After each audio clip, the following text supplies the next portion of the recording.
Have you heard of Rumble.com? It's like YouTube, but without big tech censorship. I'm over there at Rumble.com now, and you should be too. Hey, let me start tonight by saying I've never done this before. I really haven't.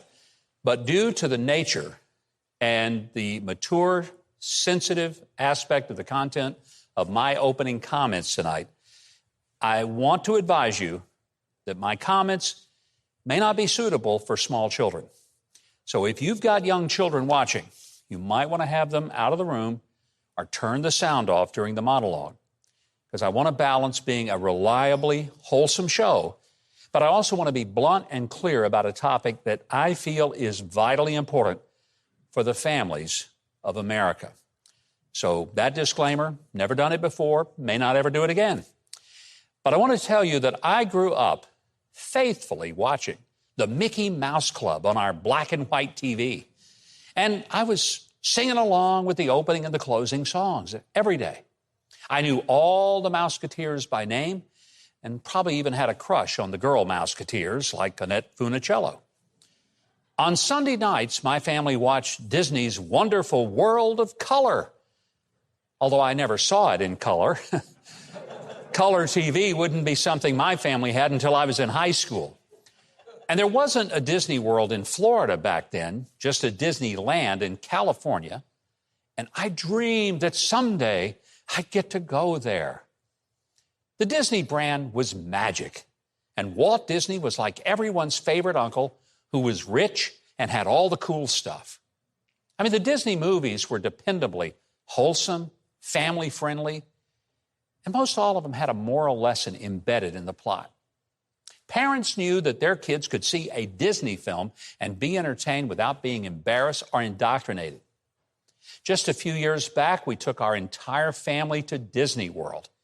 Oh, sure, it was mostly about taking the grandkids there and making sure that they were indulged to the hilt. But the wonderful family-friendly company that Walt Disney founded is gone, replaced by creepy corporate executives who have lost their minds and will likely lose a lot of their customers. They certainly have lost me. Disney executives have outright lied about the Florida legislation that prohibits government schools from teaching sexual content to preschoolers and young elementary children. What person in his or her right mind would want a 4-year-old child to be taught about homosexuality, transgenderism, and sexual expression? Disney execs repeated the utterly debunked lie that the bill was a don't say gay bill. Such language was nowhere in the bill. But then it gets worse. In a conference call, other Disney executive leaders expressed the goal that in future Disney movies, at least half of all the characters in the film are to be gay, lesbian, bisexual, transgender, queer, or something other than heterosexual, or they must be a racial minority. Watch. Many LGBTQIA characters in our stories, and yet we don't have enough leads. I don't have to be afraid to let's have these two characters kiss. Let's in the background. I was just wherever I could, just basically adding queerness to if you see anything queer in the show, I'm proud family. But I just was no one would stop me and no one was trying to stop me. Now, those are Disney executives on a conference call, and journalist Christopher Rufo got a copy of the call, and that's how we ended up knowing what they were actually saying. This is not something manufactured. It's not hearsay. Those are Disney executives, some of the highest people in the organization, giddy with excitement about the agenda that they're going to put upon not just the company, but upon you. Broadcasting from the Big Peach of Atlanta, Georgia. A show unfiltered, unscripted, raw. The Patriot Angle Podcast.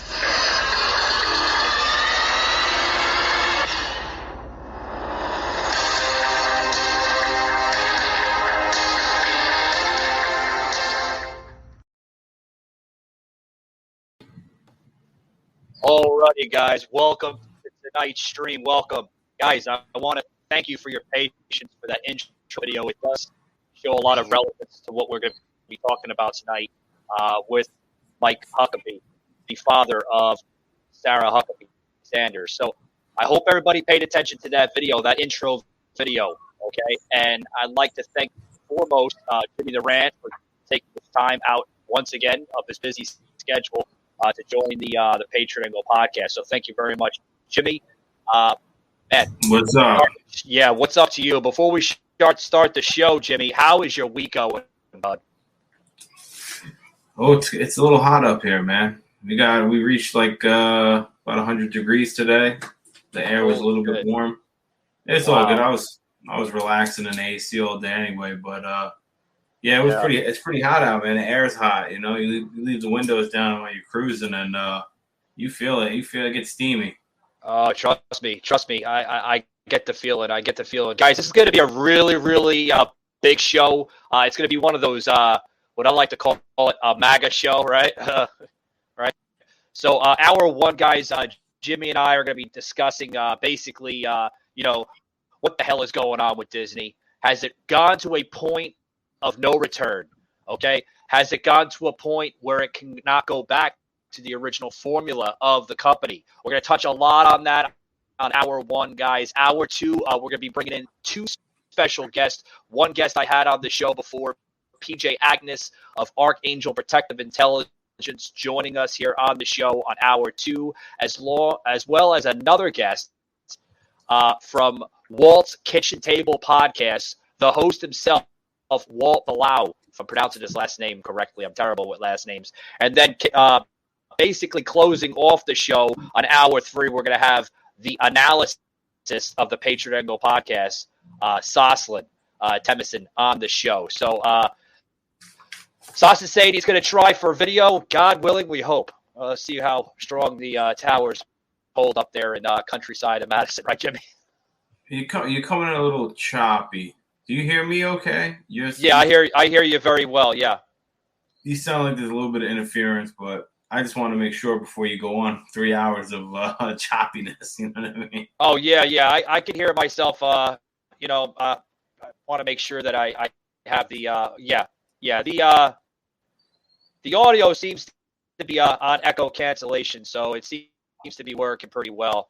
Hopefully it'll clear up, but you're coming in pretty damn good. I hope I'm coming in clear. But Jimmy, let's get into this Disney stuff, man. Like, what's your viewpoints on this woke agenda of the company, man? This crap. Well, I'm not really too surprised, right? We've seen many things come out of Disney the past couple of years. I mean, not even just the past couple of years. The past 20 years, Disney has kind of been producing a lot of like young talent, right? They're into the singing and dancing, and then those people either segue into musical careers or some kind of acting career. But we know that, and I can't say, I can't say it's 100% proven, but we know that in the entertainment industry, there's a lot of really weird shit, a lot of pedophile type of predators out there. So I would only imagine that a company that stands by certain standards, right, that these kids are, who knows what's happening to these kids behind closed doors. A lot of these entertainers and a lot of these childhood actors have come out and said that, they were molested or raped or, coerced into doing drugs and all types of shit at a real young age. So, you just have to ask yourself, a company that aligns itself with certain values like that is, I wouldn't be surprised if a lot of that stuff goes on with the people involved in their industry. Oh, without a doubt.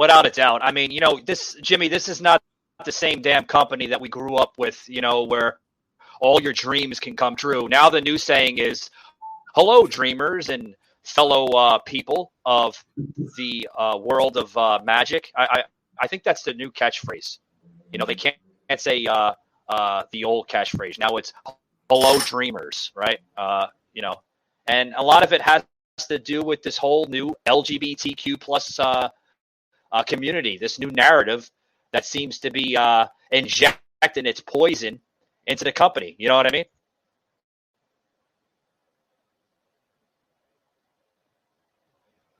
So, sorry, I muted myself for a second. Oh, well, okay. I mean, listen, you're gonna see a lot more of that though, because it's well, let's face it, the LGBTQ community has a lot more people that are more vocal. They're more present. They're more prevalent in a lot of jobs, right? I mean, it's more of it's a trendy thing to. I got kids screaming outside. It's a trendy thing now to be like, I'm gay and I'm open about it, and live life the way you want. But you have to understand that a lot of these companies have given in to any kind of group that says they're disenfranchised. So if they say I'm disenfranchised, I want a voice, they're pressuring. See, they don't have to now pressure you into it anymore. Before it was like, I'm going to pressure you to accept me for who I am, right? And I understand to a degree. I mean, people were really discriminated against at a certain point, and in parts of the world it's still that way. But luckily, we live in the USA, and things have gotten a lot better. But what they do now is they pressure companies to do everything for them, right? So it's like, we want, X amount of your content to be LGBTQ so that we feel satisfied. And they go, and then at the end of the day, they go, well, we have a lot of people that work for us that may be in that class too. Let's just give into it. Fuck it. Like, it's easier to just say, okay. And again, that company, if you look throughout the history for Disney, even when we were kids, yeah, maybe the movies and stuff we were watching were more family friendly, right? And they had subtle stuff in there, but they did have subtle sexual innuendos in those movies as well. And there's a dark history behind Walt Disney and a lot of different shit that goes on there. Remember, we just see a lot of this now because the technology's there, the cameras are there, the news articles are there. We have the internet. I can only imagine, right, if that was always a place where pedos went because they were like, I have access to children. Well, then you have to ask yourself, how long has it been going on for? Right? When they bust 10 guys in one of those rings, you got to say to yourself, shit, this obviously had to have been going on since the beginning of it. Oh, sure. Without a doubt. Without a doubt. I mean, we see like the early films of Disney, right? Where, you look at certain films, and as a young child, like you said, this has been going on. And we just, Jimmy, when we were young, we didn't see the early stages of the formula in their content, their movies, their films, right? I mean, you had, I know it wasn't a Disney collective type of movie then, but over the years, I believe, wasn't it The Wizard of Oz that they made The Wizard of Oz the early, 1930s movie of Judy Garland? Now that's a collection of Disney. Disney owns the rights of The Wizard of Oz. If you look before Disney took over the rights of The Wizard of Oz, you actually see, if you look really closely, one of the Munchkins hanging himself in a freaking fucking tree, right? Yeah, well, I don't know if it was a Munchkin. I think the rumor was, I forget what the rumor was. It wasn't a rumor. It was actually, if you freeze the video, I seen it. They tried to say it was something different, but whatever. You know what I mean? Yeah, I mean, but stuff they're buying, like that. They're buying up everything.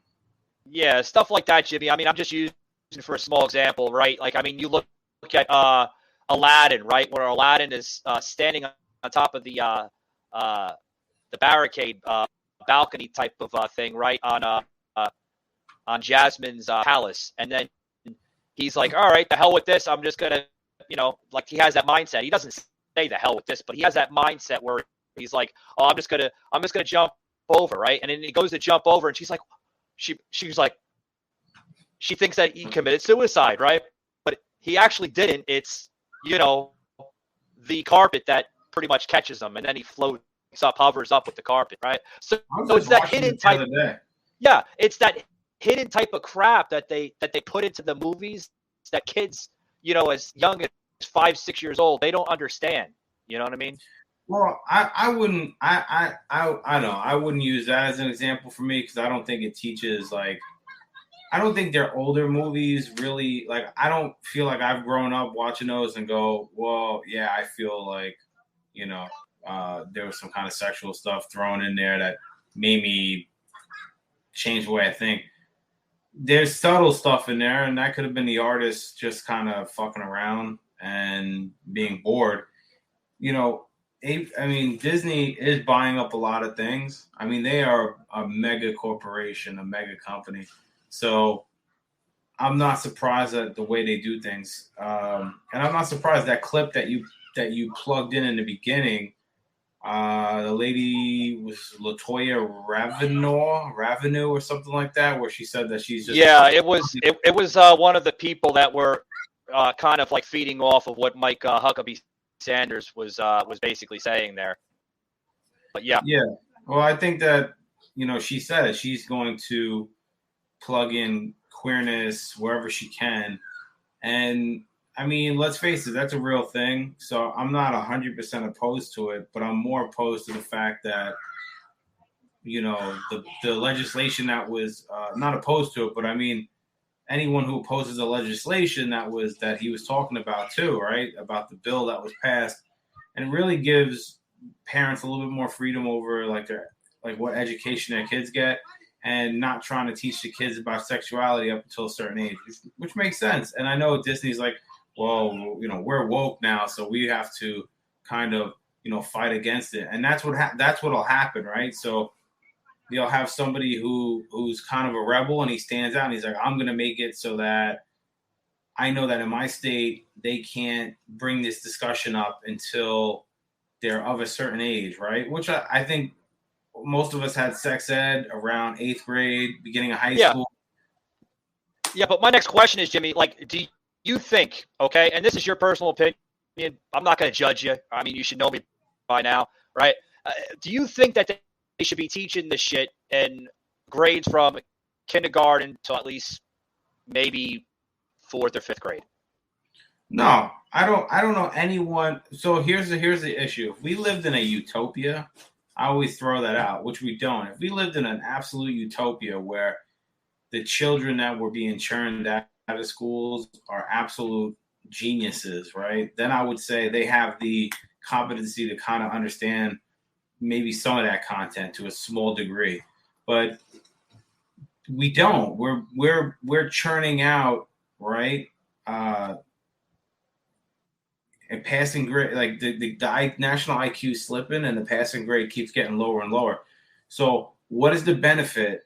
I like to ask the question. I don't want to teach them about it, right? But I'd rather pose the question to anyone who's listening.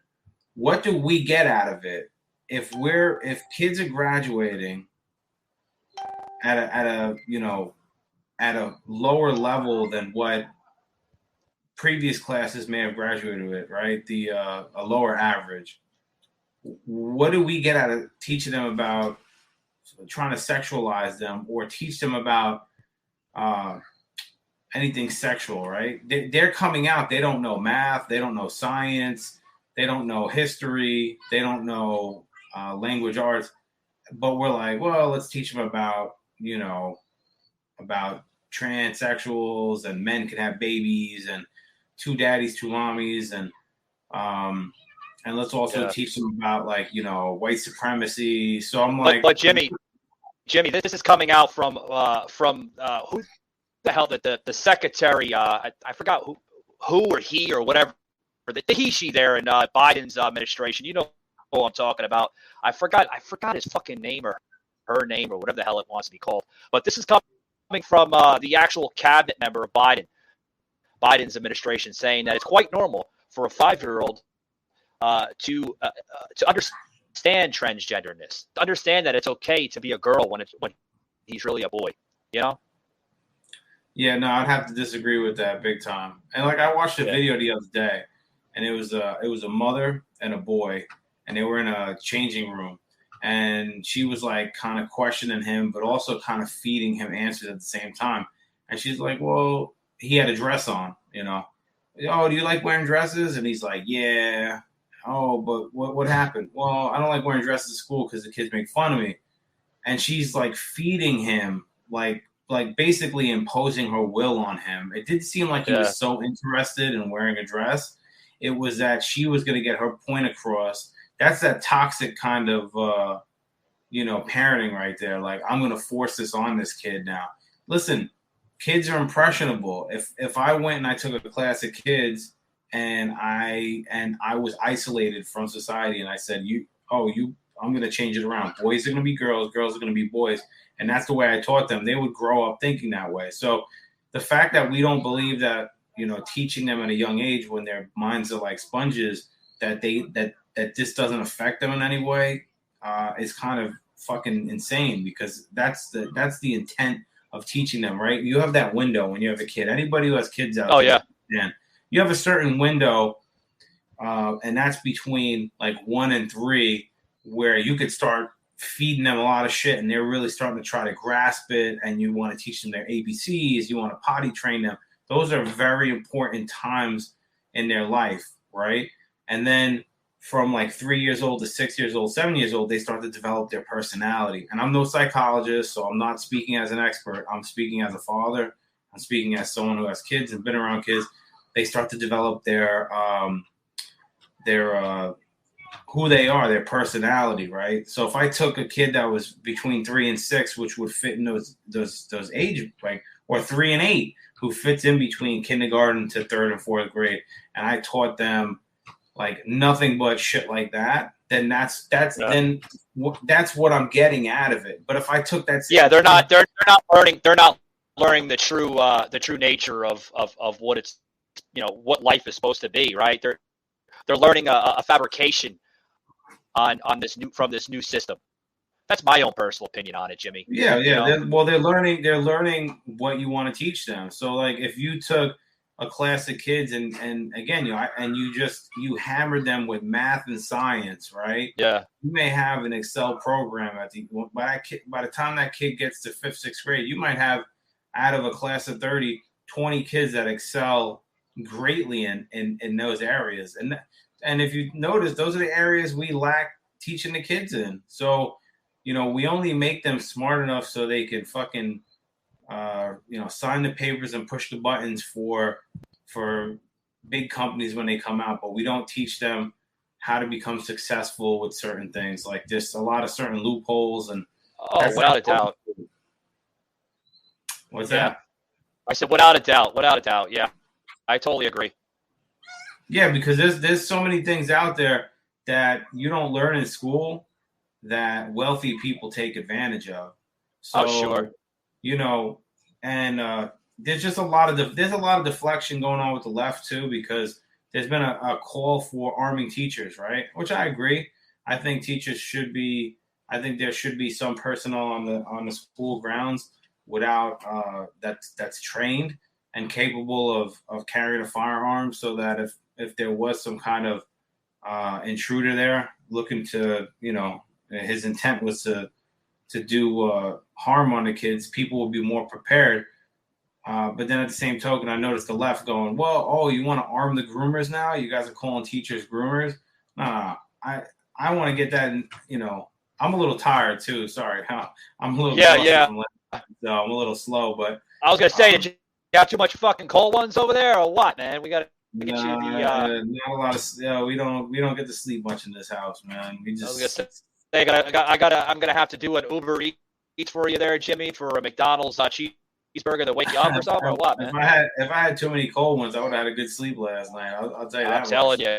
I'm telling you. But, Jimmy, this is drawing a lot of fucking attention, man, which is Floridians. Now, I'm about to plug in this video, guys, okay, to show you the differences with different types of Floridians, because not everybody is a fucking Republican there in the state of Florida, guys.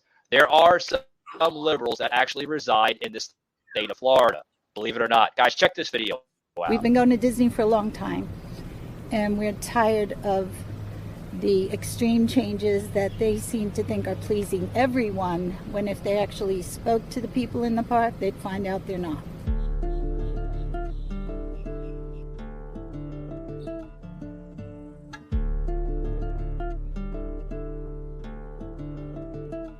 When our annual passes expired in February. We did not renew them because of our displeasure with the way Disney has gone overall, not just on that particular issue, but on all their wokeness. I feel Disney should take a stand. I mean, the visitors that arrive at Disney World and the other parks come from all over the world, and they bring what I would imagine is very supportive view to a modern approach to LGBT.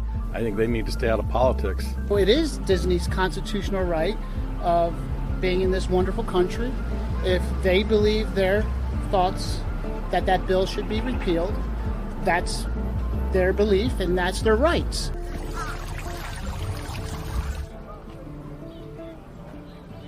He's right on. We need to protect our kindergartners and first graders and second graders. They don't need to hear that stuff. DeSantis to me sounds like a bully, and bullies have to be stood up to. I am a retired teacher, and I agree that that is not the kind of thing they should be focusing on in K through 3. My belief is, and I'm a parent myself, is that it is the parents' jobs to teach their children on the society of the norms and of the norms of their household. I don't believe that is a state employee or federal employee's job to teach that to our children or to anyone else. These days, worldwide, the whole LGBT situation is just accepted and embraced. It doesn't need negativity, around it. Everything he's doing is protecting families and protecting the people in the state, and I just love everything he's doing.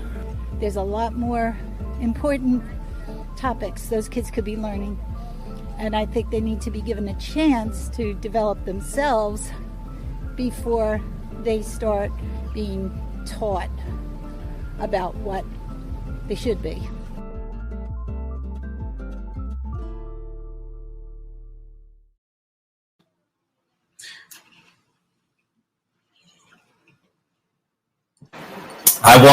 There we go. Can you hear me? Oh, loud and clear. Oh, there we go. See, I fixed it. It's fucking goddamn people on Facebook like to interfere with my audio and video shit. I'm thinking about just canceling Jimmy, I'm thinking about just canceling the entire fucking Facebook streaming and go right to fucking Rumble, because I know Rumble right now isn't fucking shadow banning this live feed. I know that for a damn fact. Okay. And here's the thing, guys. Instead of doing a live feed, you can always just feed it to Facebook later as a. Yeah. I was thinking about doing that to eliminate the basement dwellers that like to fucking come into this live stream. And he's not saying correct information. I gotta shadow ban him. That's how they talk. They talk like the person from Family Guy, the nerd. But they have their little hot pockets and talk like this. Well, but, I agree, Jimmy. Here's the thing: this woman, if you paid attention to the last clip, she said something with children, right? That they're indoctrinating children in kindergarten. I absolutely agree. What special interest does these schools have to orchestrate this behavior? Well, unfortunately, you have these really weird individuals that have taken the course of like, I'm going to be a teacher, and there's nothing. Listen, man, I give credit to anyone who teaches out there. Being with like 30 kids or whatever all day long, teaching them, I give a kudos to you, because I couldn't do it. I don't have the patience to. But there are people out there that are part of these radicalized, polarized kind of groups, right? And I don't mean the LGBTQ community, because a community itself is one thing, right? They're people that support each other. It's the radicalized portion of that. Just like nobody likes on the right, obviously there's white supremacists walking around with fucking swastikas. We don't associate with those individuals, but we always get classified on our side of the spectrum, right? So on the left, you have the polarized LGBTQ, Antifa, all those groups that we always mention and name, because those are your radicals to that group. And these people know. A lot of these people are high-ranking officers or whatever in these groups, because regardless of how they try to depict the right and try to say that the Patriot movement has a lot of military-style things, they operate. I will tell you this: the left operates like a fucking like black ops. You know what I mean? They are well versed in a lot of different things, and they have been for a long time. And they operate like that. Here's my question. Here's my question, Jimmy. What right does Disney have to teach this crap? Okay, I understand it's freedom of speech. Every company, even companies have freedom of speech, right?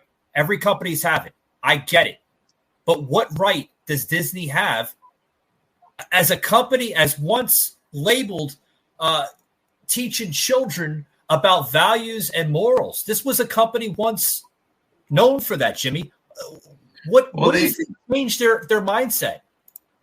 Well, they're a private company. They have the right to sell their content any way they want, and we have the right to not buy it or support it. So I think that if they want to push out all different types of stuff when they put it in, we have the option of shutting it off, canceling our subscription, not buying their product.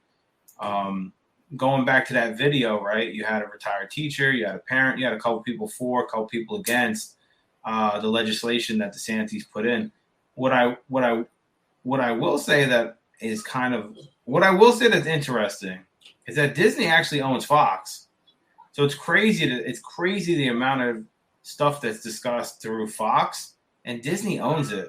Did you know that? Yeah. It is a Disney-run company. Fox does have a lot of affiliation with Disney, vice versa, right? I was aware of that, but believe it or not, that video production was actually through Fox 5 at Orlando. So if you look at it, there is a lot of executives through Fox of Orlando. I gotta stop saying Atlanta, of Orlando, that pretty much lean to the right, on that agenda. So, yeah, I get what you're saying, Jimmy. Yeah, it's just an interesting thing that it's owned by them. But I think the retired teacher, she makes perfect sense. Let the kids develop first before we teach them what we want to teach them. If it was an unbiased approach to teaching them, then I would say, okay. But like I said, what I was trying to make the point before is that there's a lot of people in these polarized groups, the same way that like the Ku Klux Klan was kind of peppered into a lot of different things back in the day, right? Is the same way the left does the same thing. They're saying the same tactics that they cry about that forces oppression is the same thing that they're implementing now. And these people know that they can change the way that kids think by being in that type of setting and teaching them. So instead of when we send our kids away to public school, which we pay for, if we send them to public school, not private, you have people that are like, hey, I'm going to slip in this shit that I'm going to slip in my ideology now. So I'm going to have them, pledge of allegiance to the gay flag, which we had that one teacher who was doing that. Or I'm going to tell them that, me and my, that I'm whatever, same-sex partner, and we like to do this. So they are able to sneak it in because of the attention spans of the kids, but the kids are absorbing it. You know what I mean? So it's like, hey kids, we're going to learn about history today, but did you know that you guys are all entitled to white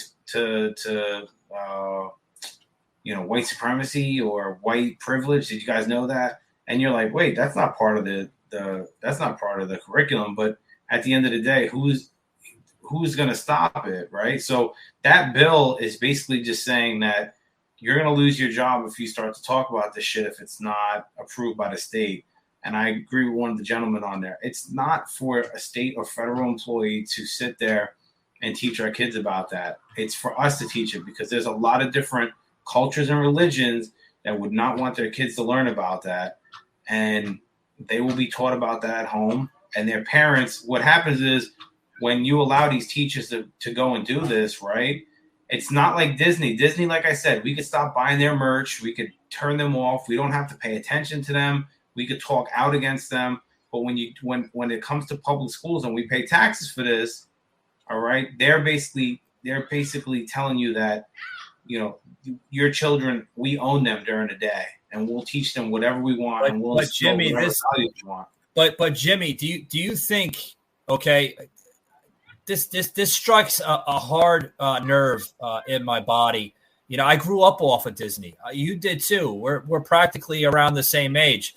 Do you think that this is not poisoning not only our children, but maybe possibly poisoning the next set of generation to come? Oh yeah, I think there's an attack on masculinity right now. But here's the point I'm trying to say is, all right, we're on the Disney topic and the material Disney. Do you think what's going on with the LGBTQ plus in all different types of communities throughout the United States and throughout the world for that matter? Do you think that Disney has an entire different platform on their company? Do you think that we're going to see a lot more movies that are going to have two dudes kissing and, women making out and possibly almost fornicating with one another? I mean, and what is this teaching kids? Don't get me wrong. Kids will learn this as they get older. We all do. We all learn about sex as we get older. Usually it happens like in the middle of middle school going towards high school a little bit, right? But now, we're seeing children learning about sex as young as 5-6 years old. But do you think that Disney is going to go this direction, Jimmy? Well, I think they already said it in their team meeting. I know they said it, but they could always go back on their words and their material. Do you think that they're going to try to bring this more into play? Absolutely. They're going to continue the path that they've been going, and it's only going to become more prevalent in what they put in their content. Like I said, they've already kind of openly said it in meetings or the meeting that was leaked, right? And it'll just keep going and going and going, and they'll keep, walking the line and seeing where they go. But like I said, for Christ's sakes, there was a gentleman just earlier before. I wish I had the damn sound clip to that, video clip to that. Forgot to fucking download that and plug it into tonight's show. But guys, I believe if you check back on the Instagram page at Patriot Angle Podcast, and then now on True Social, guys, which we are on True Social, I love it. So much great unfiltered content on True Social. They don't shadow ban. They don't fact check. I had to look at True Social, Jimmy, before, and I'm like, holy shit, am I in a fucking another dimension or something? I'm not getting fact checked. Jimmy, you have to jump on the truth shift, so to speak, right? You have to jump on the truth ship or train because you don't get fact checked, you don't get censored. It's almost like you're on another fucking entire planet. It really, but there was a video that we posted. I think Instagram took it down because it was misinformation about Disney World or some stupid shit. But it's actually true. It's weird that Instagram takes it down, but then you see some video content creators that have almost the same video up on their YouTube pages, and it's still up there. You go to wonder, But we put it up on True Social where a gentleman and his family were sitting down at a restaurant, and he says the company has gone so woke that we weren't greeted by a normal individual like Disney World usually has, like the theme people, in dresses, and they have that Disney vibe to them, right? The Disney type of touch to it. No, Jimmy, this was a man, a bearded man in a dress, a hermaphrodite, whatever, if you want to call it that came to the table in a manly voice, almost like a manly feminine voice.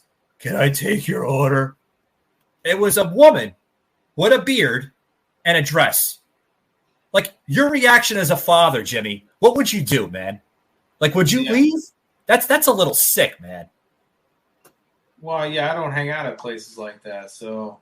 Well, not anymore, right? Not anymore. If I walked in and I sat down with the girl and the kids and I'm at a Disney. I'm at Disney or at one of their restaurants, and a guy walks up in a dress and he wants to take my order. I'm probably going to scan the rest of the restaurant and kind of figure out what the fuck is going on at first. Am I being pranked? And then I'm probably going to leave at that point.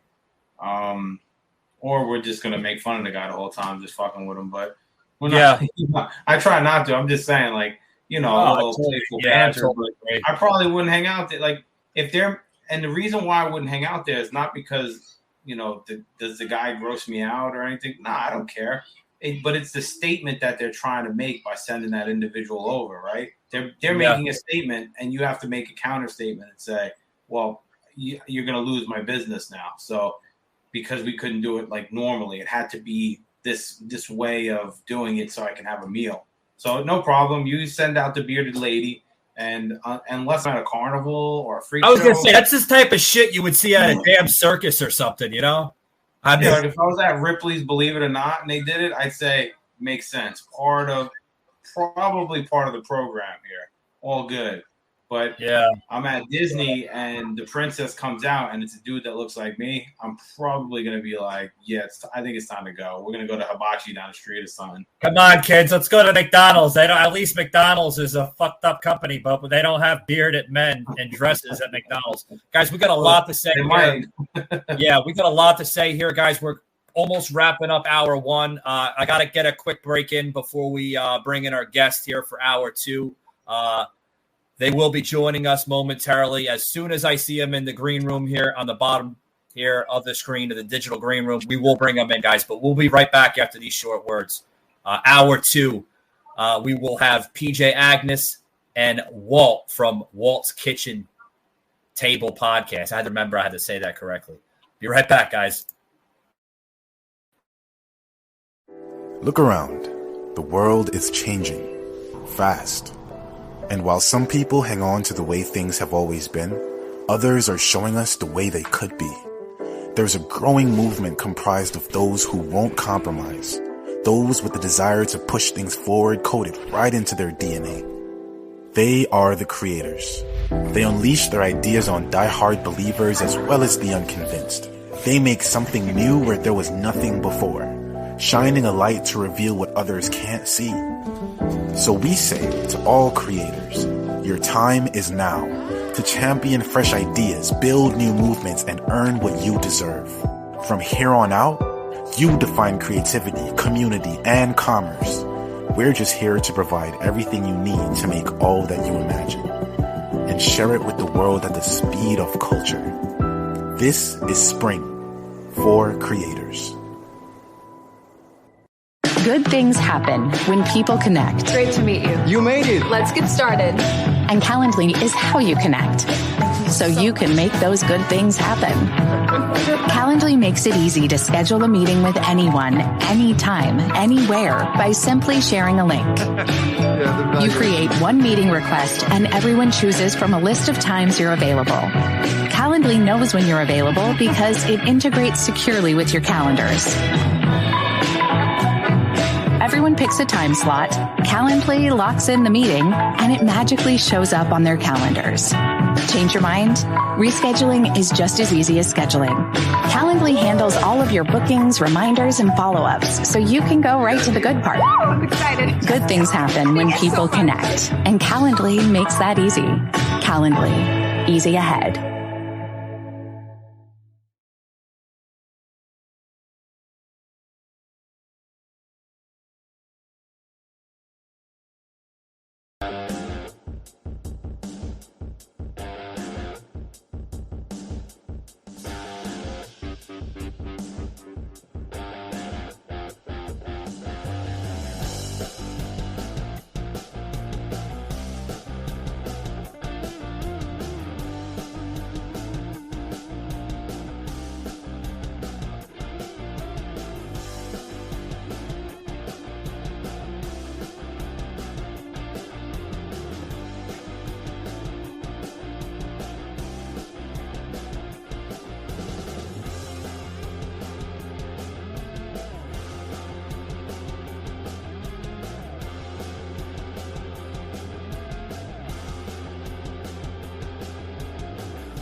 Alrighty, guys, welcome back to the show. Sorry for the pause, guys. We normally don't do stuff like this, but it is a huge, huge show for tonight. I had to do the panels and basically give not only myself a break, but the co-host here on Tuesdays, Jimmy the Rant. We do have Walt here in the digital green room here from Walt's Kitchen Table Podcast. Going to be bringing him in momentarily. Like I said, guys, a first-time guest on the show. Love to get his insights. Love to get his comments on this topic. Has Disney gone too fucking far left? Let's bring him into the show, guys. Walt, how are you doing, Walt? Oh, man, I am blessed beyond belief. How are you fellas? We're doing phenomenal. Walt, I'd love to introduce you to my co-host here on the show, Patriot Angle Podcast Unfiltered, Jimmy the Rant. Jimmy the Rant. What's up, dude? What's going on, brother? How you doing? Shit, man. Any better, I'd be you. Yeah, right. Good to see you guys. Yeah, good to see you guys. So, Walt, we want to know a little bit more about yourself, sir. If you could please tell the listeners here, and by the way, we are streaming live on Rumble and as well as Facebook, Facebook, which we're thinking about getting rid of altogether because, I mean, Jimmy could tell you they've done some great diligence to this show, and Rumble's such a different platform, sir. As you can see, we see your content on Rumble as well, too. So awesome. And Facebook, I got a email from them saying that they'll be slowly and surely not posting a lot of my content when I advertise my podcast. If I put a podcast link in, they won't post it. If I put a advertisement and say, hey, go to this link to see a new episode or see the highlights of such episode, nope, won't post it. So it's kind of tough, man, because such a fucking bummer, man. Yeah, because I denied to be on their podcast platform. So I don't know if that has anything to do with it, but why else would they bring that in like that? You know what I mean? Well, it makes perfect sense. It makes perfect sense for them to put you at the bottom of the list while they're trying to control the content coming through. So they'll say, hey, come over to our platform. Then the moment you go over to their platform, if you don't abide by their rules, right, then they'll start to slowly censor you and kind of put you on the back burner. So it's dirty tricks, but they know how to manipulate it, right? So if that's what they're doing. They're like, oh, you know what? A lot of people post their podcasts on here to get out to a greater audience. So what we'll do is we'll try to own the market on it and then put them on the shelf so that their content doesn't get out there. Yeah, and then it's kind of like the terms and conditions on an iPhone. Like, who the fuck reads that, right? But I'm part of a podcast group on Facebook or on Facebook, and some of those guys, man, they dug that apart to the they read every line, and they're like, whatever you do, do not put your podcast on this platform. It's horrible. I didn't get into the details, but I'm like, I trust these guys. Nope. Next. So, yeah. Walt here. We're talking about obviously, if you just joining here on hour 2, we got into on hour 1, basically, just how far left Disney World is going. Where we're seeing bearded fucking men in their Disney-themed restaurants serving families. We're seeing now Disney characters, or I call them cast members, right? Or I don't even know what you fucking want to call them anymore. Literally holding hands together and reports saying that seen kissing. What's your insights on that, buddy? Well, so this came at a pretty good timing when you guys sent me the email about the topic tonight, because I was with a good buddy of mine, and I live in New Jersey, and I found out that, and I have a 15-month-old son, so we can get into that a little bit, because starting next year, I think statewide, in third grade, they're going to start teaching the kids the 7 different sexes. Yeah, good old Phil Murphy. Yeah. And then in 5th grade, they're going to have a coming out day. Yeah, over my dead fucking body at that point. In 5th fucking grade, you're going to tell my son what? Yeah. I can't even put my head around it, dude. And then I saw your... And then what? You're going to have... Yeah, well, hold that thought. I want to bring in our second guest here on hour 2. This is PJ Agness. He's been on my show several times here. Always an honor and a privilege having him on my show. Well, I'm going to introduce you to him, and then you guys can introduce each other. He knows Jimmy, but obviously you guys are strangers and you guys have never met. And please introduce yourself, sir. I'm going to bring him on momentarily. This is PJ Agness of Archangel Protective Intelligence. PJ, how are you doing, sir? I am doing well, Mike. How about you?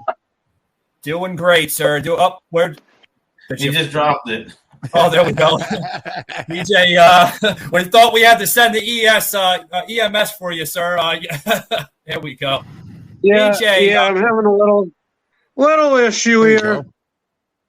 Yeah, we can see that. Here we go. I think we got you on there now. Coming in clear. Ladies and gentlemen, let's wait for PJ to get coordinated here. PJ, I I want to introduce you to Walt. Walt, how do you say your last name? I don't want to pronounce it wrong. I appreciate that. Blau. Okay, so this is Walt Blau of Walt's Kitchen Table Podcast joining the show tonight, discussing just what the hell is wrong with Disney and their radical agendas. So, nice to meet you, bud. I think we got you on mute there, PJ, or you got yourself on mute. There you go. All right. Close-up. Yeah. Should be ready to go. Yeah. Got to bear with PJ. He doesn't really use StreamYard a lot, so yeah. I think I'd be interested in hearing the rest of Walt's what he was saying. I mean, go ahead, Walt. I'm so sorry. That's okay. So PJ, I found out I have a 15-month-old son, and I found out here in New Jersey that in 3rd grade they teach you the 7 different sexes, and then in 5th grade you have a coming out party. In 5th grade, dude, I did shit, man. I didn't even know what the hell. I don't even think I knew what the hell a penis was at fucking in 6th grade, unless I, Of course, I knew I had one, but that's about all I knew what to do with it. What the fuck? And then there's the Walt Disney stuff. What do you want you want Disney characters to teach my kids? I mean, I have a hard time with a lot of that stuff, man. And I guess we can just go down that rabbit hole. But I mean, I don't care, dude. My theory with anybody and everything, I don't fucking care who you bang. I don't care what gods or God you believe in. I don't give a shit about any of that. Pull your own fucking weight and just be a good dude. That's it. And if you believe and you worship the fucking garden gnome out front, hey, right on, dude. If that brings you joy and peace, great. But don't come knocking on my door and telling me if I don't worship the garden gnome that I'm a piece of shit. That's what I have a problem with. Yeah, well, I could totally agree with you. I love your content, by the way. Very unfiltered, I must say. Thanks. By your podcast, I've seen your podcast. I'm not sure if Jimmy has seen a little bit of it. I did mention you to Jimmy in the last week here, so he probably doesn't really know your content yet. And I told him to check out Walt's podcast because he gets into some unfiltered politics. Really good. Really good stuff. Jimmy, I like your shirt too, dude. Thanks a lot, man. Yeah, I'm a fellow New Jerseyan too, so I feel your pain on that. And my son is 18 months.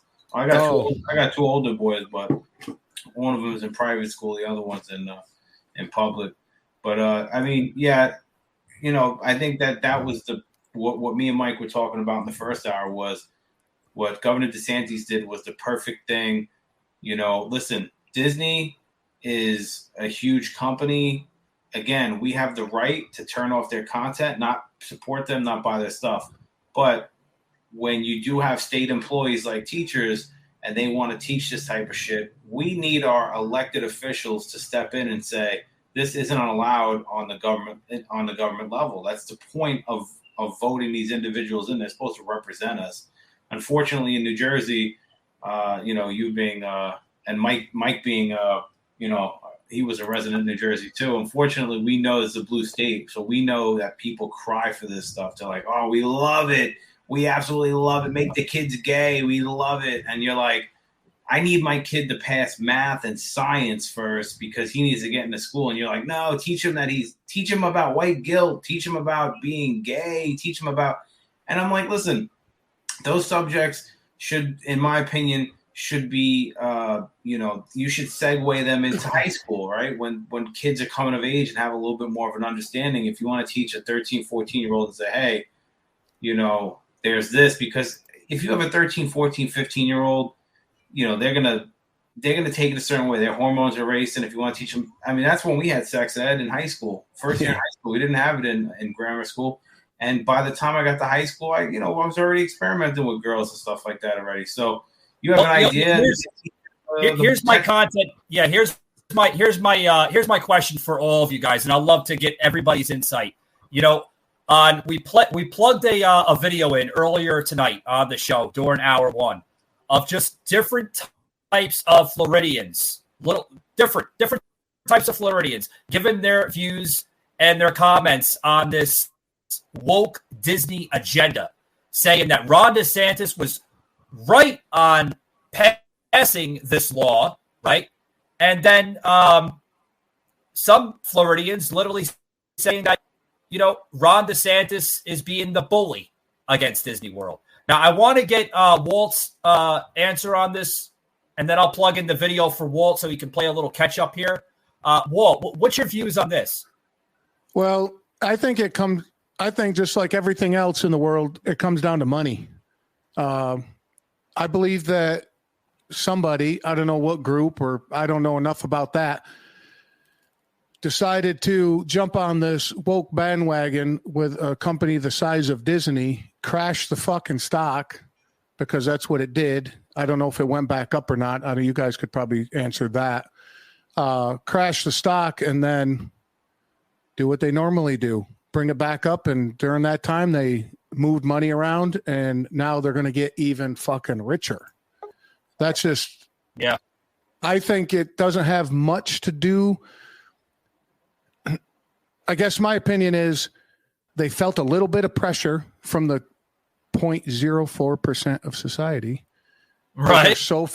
They're so fucking loud that they said, we got to do something. Well, of course, those guys and women or whoever runs these huge companies are absolutely brilliant, or their lawyers are. And they said, okay, why don't you sue the public and say, our characters are going to do this. Our characters are going to do that. And until this time, we have until 4 years to make sure that all our characters are, and everybody goes, yay. And everybody that now, look, we're still talking about it. How fucking great, how great a advertisement is that?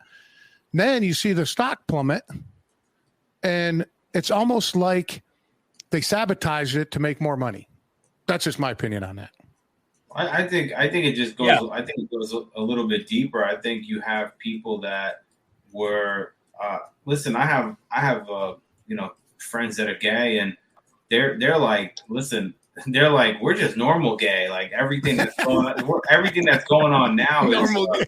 Well, that's how they explain it to me. Like everything that's going on now is kind of crazy, because they're like, hey, it's like being gay is a sexual preference to me, right? For me, but it's not my identity. And they're like, these individuals, when it comes to transgender, it's their identity. So they're constantly fighting for that identity and constantly fighting to be accepted. And unfortunately, you have a lot of people that are in these CEO positions or in these panels, right? In these large corporations where they might have been one of those people and felt like I was never accepted fully. So they're like, here's my chance now to impose my will in these companies and kind of take it out. And it's a good example with a lot of different things that go on. It's taking the whip of oppression from one hand, and they want it in their hand now. Well, it's like the guy that got fucking bullied his whole life becomes a police officer, and now he's the asshole. He's the fucking police officer that whips everybody.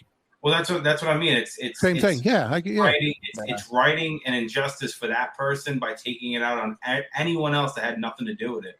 Mm-hmm. Yeah, that's a good point. Let's get some insights here on PJ. I think we got PJ back on the panel here. I think he was having some difficulties. PJ, what's your analysis on this there, sir? PJ. Well, I've been a Disney fan my entire life. I know this company. We grew up with family in Orlando. We went there every 4 years. I went to Disney for my honeymoon. Obviously, I just wrote this article about some of the origins with ex-intelligence officers. I know what kind of a guy Walt Disney was, and I know what kind of a company. Oh. Yeah, I think we lost you there, PJ. You there, PJ? I think we lost your transmission there, sir. Whatever headset you're using. It's coming in and going. But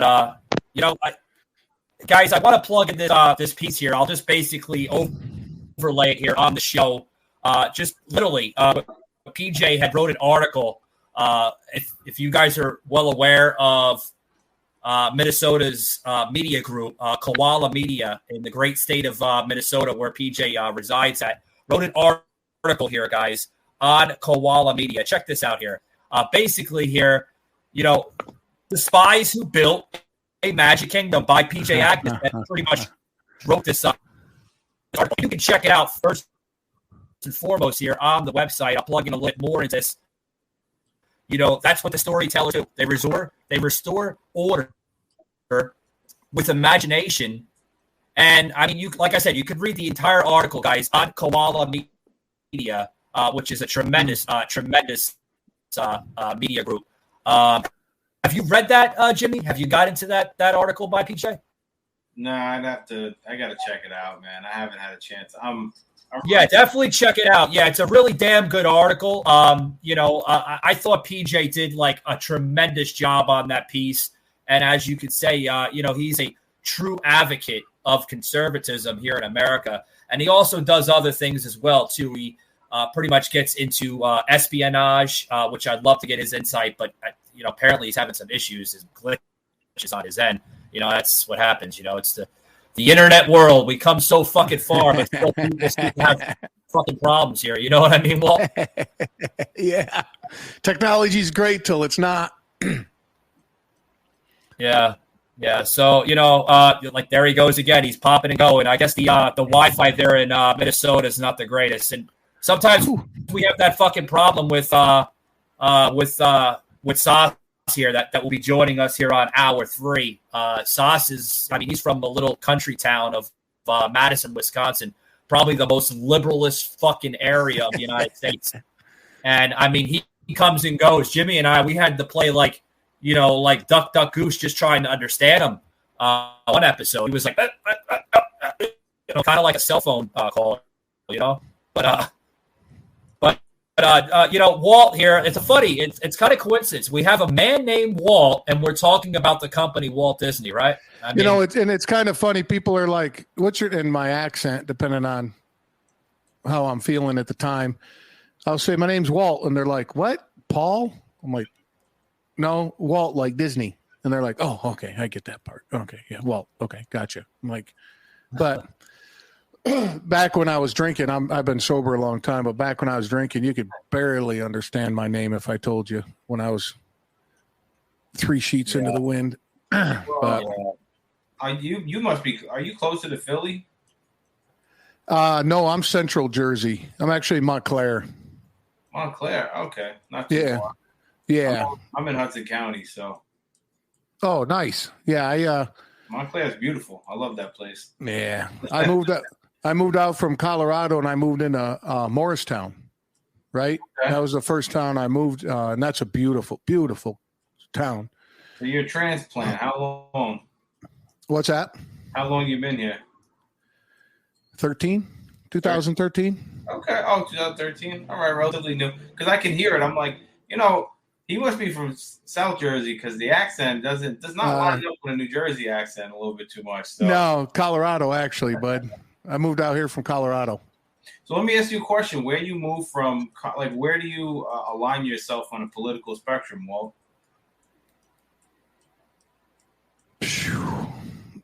A little bit it's not, I can't say far left, far right. It's kind of dependent on the subject, and that's what I don't battle with it, but I always keep myself true. If I agree with something, I agree with something. And going back to your identification, I don't identify as anything. Like, you can ask me what I think about a certain thing and I'll give you my answer. And I don't mind giving you my solid, true answer because that's what I live by. But, so it's hard to, if you're going scale, it could go either way. I believe the Second Amendment is rock solid to me. Abortion, let her fucking do whatever she wants. You know what I mean? So I can go all over the place.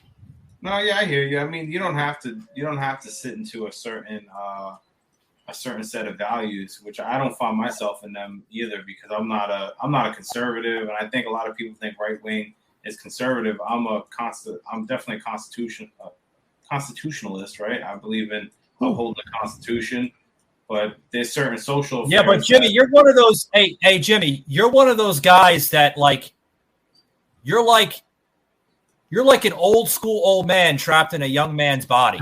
You know, my man. I'm pushing 80. Literally. You look good. You look good for 80 there, Jimmy. Yeah. No, I like that. Would you say a constitutionalist? Well, yeah, I believe in upholding the values of the Constitution. You know, but I wouldn't say my sliding scale is too wide. I used to be a libertarian, and libertarian was at one point on the left. What happened was, or more in the middle, right? Fucking Bernie Sanders, man. No, never Bernie Sanders. Not that far, huh? Ron Paul, definitely, right? So I would say that after a certain, well, listen, I grew up as a Democrat, so that was my family growing up. We grew up in the ghetto. We grew up in a poor neighborhood. I was taught that, you know, that's what you were. When you were poor, you're a Democrat. The government's going to help you.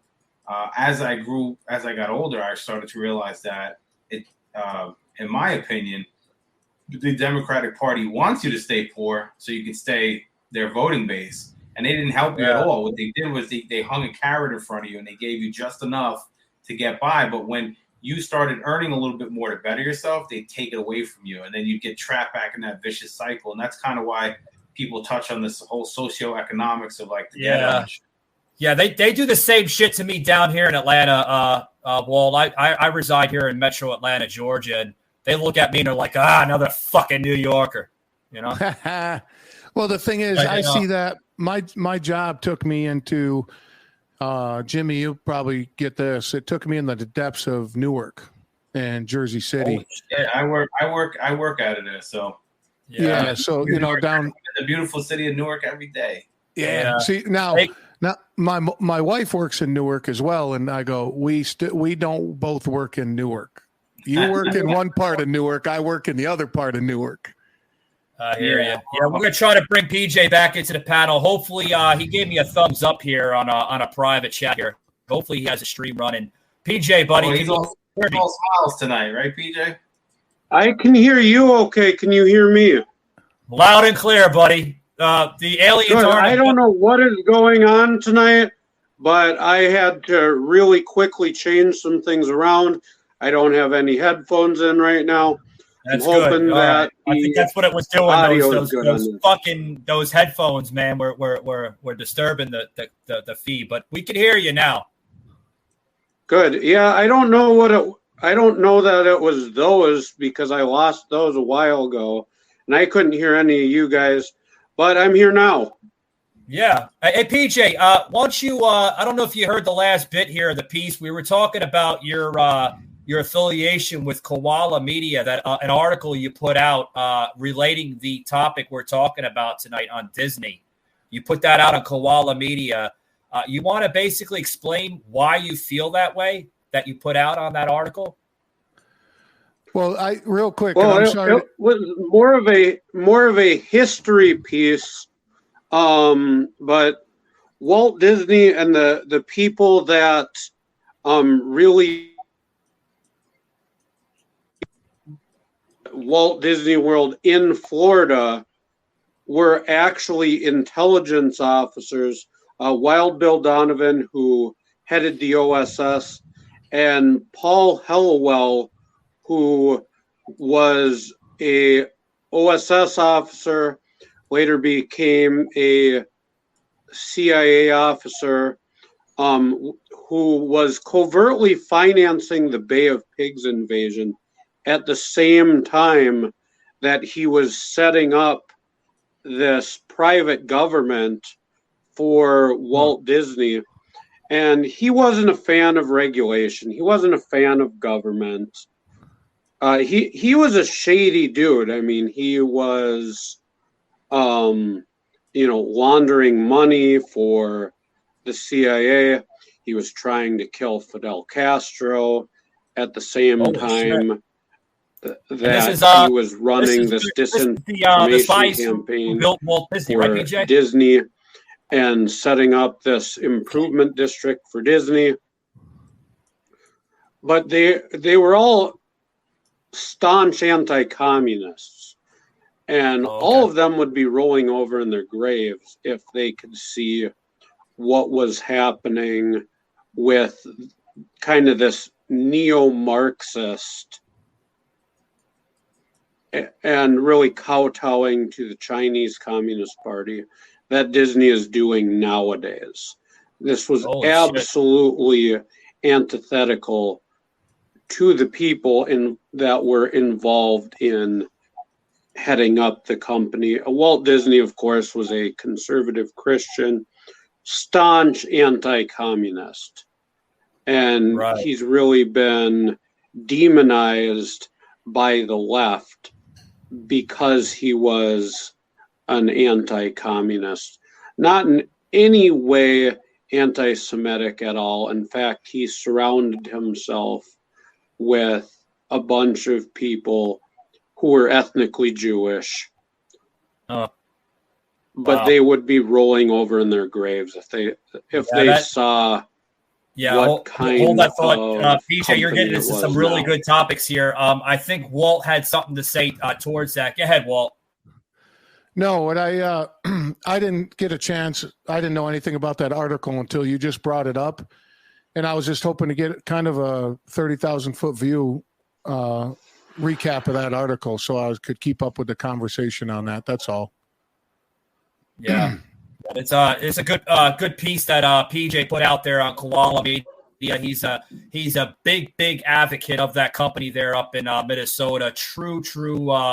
I believe an American media company, right? They put out really good stuff. They don't give you that biased crap of politics that you see that shit on CNN and MSNBC and even Fox News for that matter. This company puts out really good stuff. Good stuff. Like stuff that you have to go, whoa, like I didn't see that on Breitbart even. Holy shit, you know? But yeah, good stuff, PJ. I got a question for you though, PJ. Being that, you know, what you're saying is that the start of Disney was heavily influenced by like CIA, right? People were operatives inside Central Intelligence Agency. Would you say that, or is there any, and I'm not too sure, but would you say that maybe what's going on now is there's some elements of MK Ultra kind of sprinkled into the way that they're streaming their content and like using their brand right now? I'm not getting anything you guys are saying. There's been some pretty severe weather here. I wonder if it's my Wi-Fi, but I can't hear anything you guys are saying. Okay. All right. PJ, basically, if you could hear me, he was basically saying, go ahead, Jimmy. I'll let you say it in your own words, man. Can you hear me, PJ? I don't think you can hear us. I think Houston, we have a problem. I think PJ, like we could see him clear here on the screen, but he says he's experiencing some really bad storms up there in Minnesota. So, PJ, if you can hear me, buddy, we were basically asking a question relevant to that article that you had posted on Koala Media. I don't know if you could hear us at all, but if you could hear us, man, give us a thumbs up. Oh, yeah, we just lost PJ. But unfortunately, guys,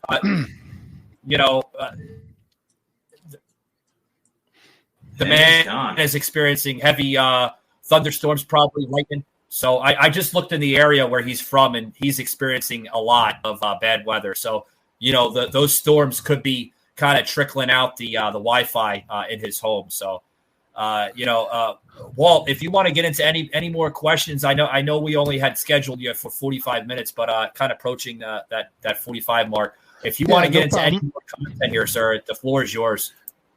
Now, Jimmy, I want to go back to what you were saying, and I pretty sure I agree with you that because that seems to be the natural timeline or the natural order that would follow, right? With MK Ultra. Well, I'm just, he's like heavily into. We kind of say PJ's heavily into like Intel stuff, right? And he writes some Intel pieces for that media company. So, if we're saying that, it's kind of like we're saying on one hand that they were, anti-communist and staunch hard, conservative Christians, but then at the same time involved with the CIA, which could be happening, but we know that the CIA was working on MK Ultra, which was a form of mind control, and we know, not saying we know, but what things that I've read, right? It says that the television was its first kind of big experiment into MK Ultra, right? They were able to broadcast out information that they wanted you to take in and see what, they'd give you a what do you call that? Stimulus, right? To see what the reaction was, right? And right. So I'm wondering if Disney had anything to do with kind of fine tuning that, right? Because you're streamlining the content to kids, right? So that'd be a perfect example. You have a company where it has roots within Central Intelligence Agency, right? And then you're taking the content now and you're trying to see, well, can we alter the way people think by broadcasting it to them? I don't know. Crazy. I know it sounds crazy. Well, Conspiracy, hey, Jimmy, if I may, I took myself off camera here so I can basically narrate this information here so viewers can understand basically where PJ was going, and also you, Jimmy, and Walt here, that where PJ was going with this here. And I had to look this up for myself, the dark secrets of Disney that you don't know. That Walt Disney was an FBI informant. I don't know if even you, Walt, or Jimmy knew that. No. Disney was also responsible for Lemons committing mass suicides. It also states, number 3, that there is no clear explanation regarding abandoned parks, which seem to be all over the country. We see a lot of abandoned parks from Walt Disney himself. Why they never went into full production, I'm not really sure. Okay, number 4, there was a mysterious death of Debbie Stone. Now, who was Debbie Stone? She was a big executive of the company of Disney. Okay, where and how she died, a lot of people don't understand that. And people are probably hearing this information here on the Patriot Angle podcast Unfiltered for the very first time, because not even CNN or any other media group, probably even Koala Media, went into this. And I do give credit to Koala Media because their sources are very, very accurate, folks. Very accurate. Where they get their sources, I don't know. I would love to question Mr. Koala himself from that media group, where they're getting this information, because a lot of it is true. Number 5, Disneyland reports numerous incidents of people spilling ashes of their loved ones. What's up with that? I don't understand that. Like, does anybody have any questions with that? With the ash, the last one? Well, I just think that would be that one doesn't seem to bother me much, because that'd be like if you love being on the mountains or in the ocean, you spread your ashes, right? If somebody, because I know some people that are just fucking bonkers for that theme park, or like that, they identify themselves and that's all they do. So for them to pass away and get their ashes spread over there, I could see that. But the first thing that came to my mind was, you're going through the first 3 or 4, was look how big.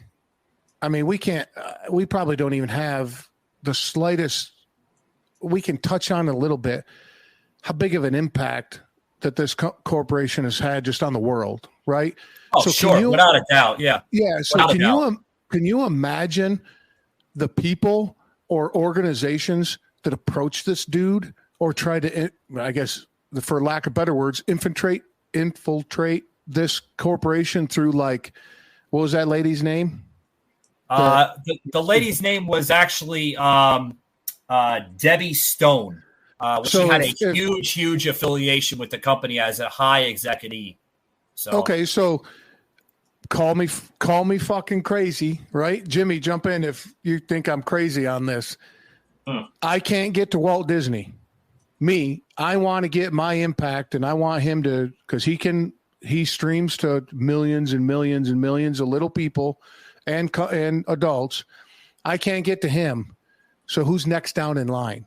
That'd be like, you can't get to me, so now you're going to get after my wife or my son because you can get to them easier.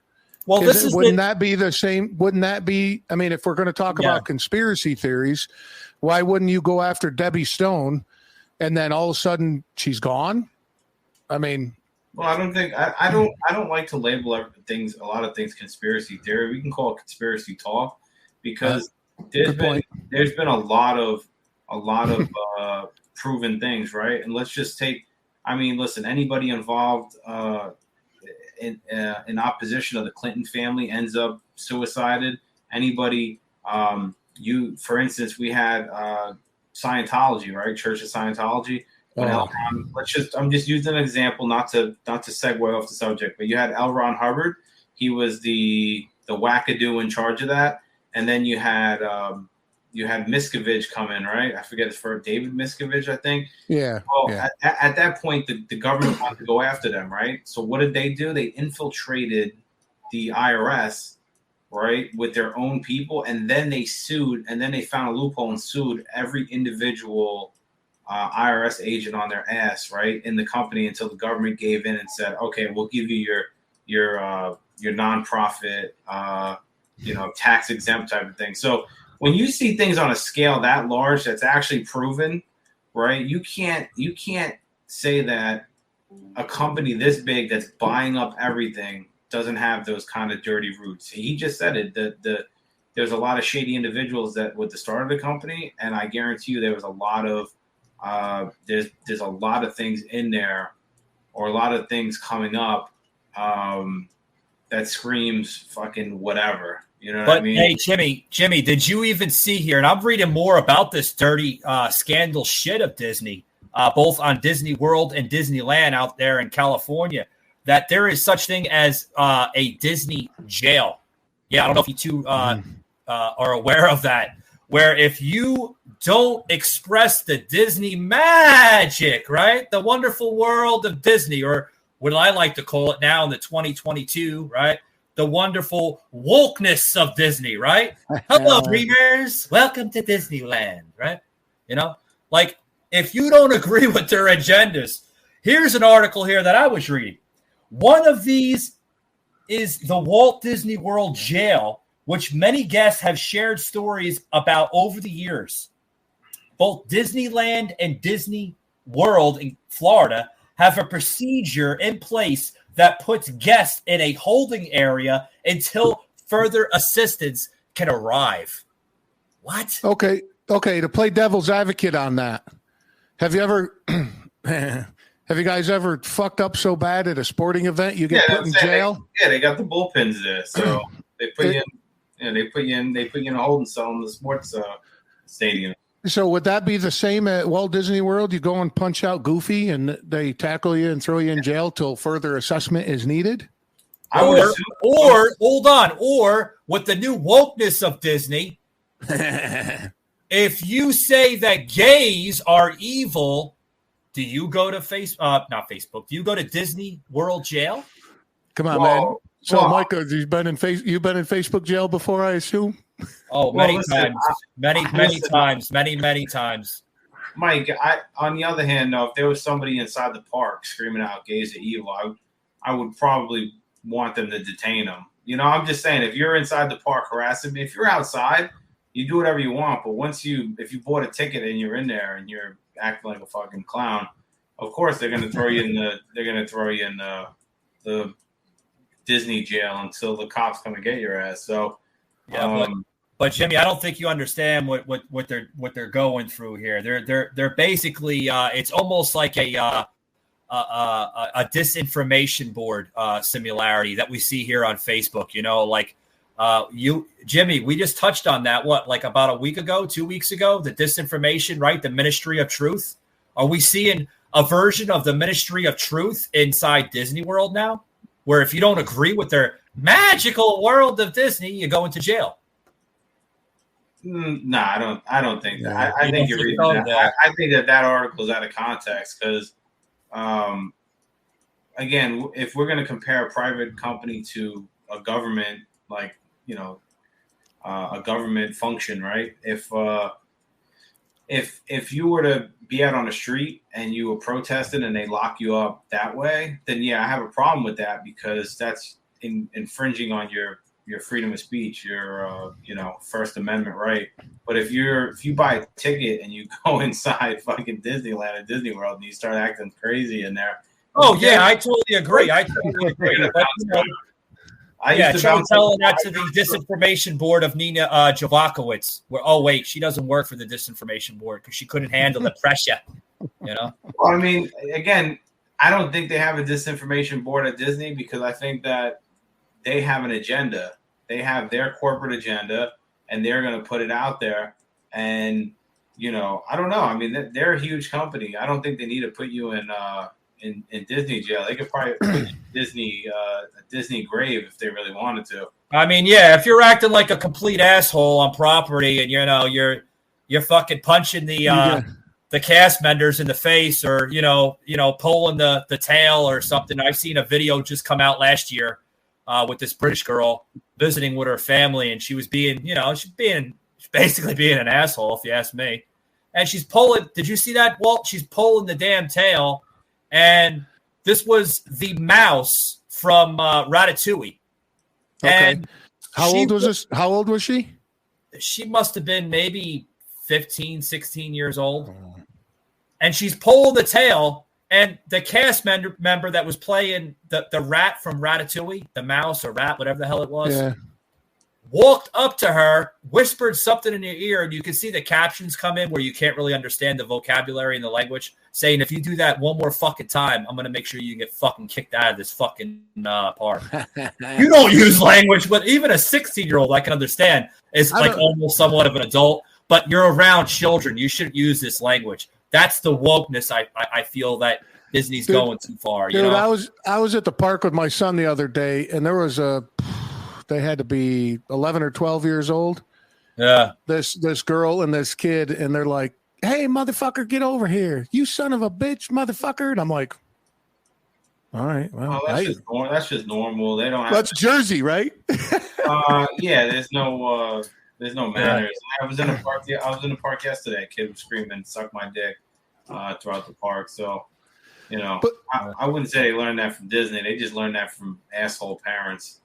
Well, yeah, and absentee, right? So, hold that thought. Hold that thought. I want to plug in something here before we get to part, sir, and I'll let you get the floor so you can basically explain to the viewers how they can find you. But check this piece out here. Disney CEO Bob Chapek has a better way to advance the LGBTQ agenda. What is it? Find out. What's recently happened is over in Florida, where Disney has a really big footprint, think about Disney World and those sorts of things, there's legislation being put forth, being discussed. It's called the Don't Say Gay bill by those who oppose it. The legislation basically says that teachers or third parties cannot teach sexual orientation, gender identity issues, and really in line with the LGBTQ agenda. They cannot teach that and they cannot advocate for it. And it must be age appropriate and all the other ages as well. The fact that that is a controversy kind of shows the state of our culture. Some of the employees of Disney who are friendly to the LGBTQ movement got together with CEO Bob Chapek of Disney to voice their concern that Disney had made no public statements renouncing the legislation being discussed. After that conversation, he sent out a memo to all the employees of Disney talking about why they have not done that, where they stand, and what they're actually trying to do. And the email is very, very enlightening to what they think, believe, and what they're actually trying to do with their product. And so I'll read a couple of quotes from his email to his employees about why they're choosing to do what they do and being silent publicly on this,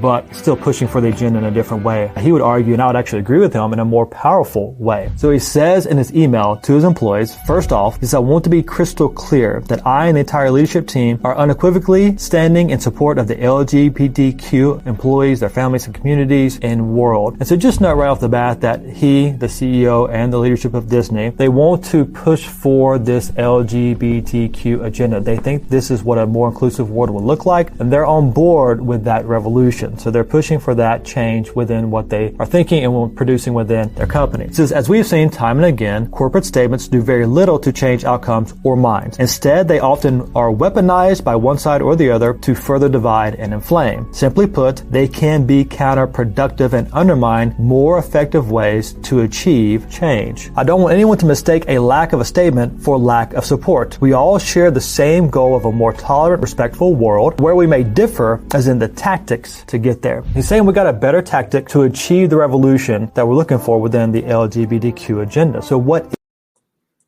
All right, guys, I had to stop it because that's like a 30-minute fucking clip, and I don't want to plug 30 minutes into the show and just bore everybody with a fucking video clip. But basically what he's saying is that everybody differs from opinion, right? But I want to throw a narrative of my personal opinion. This is a family company, okay? A family company. There shouldn't be any behavior such as that just thrown in.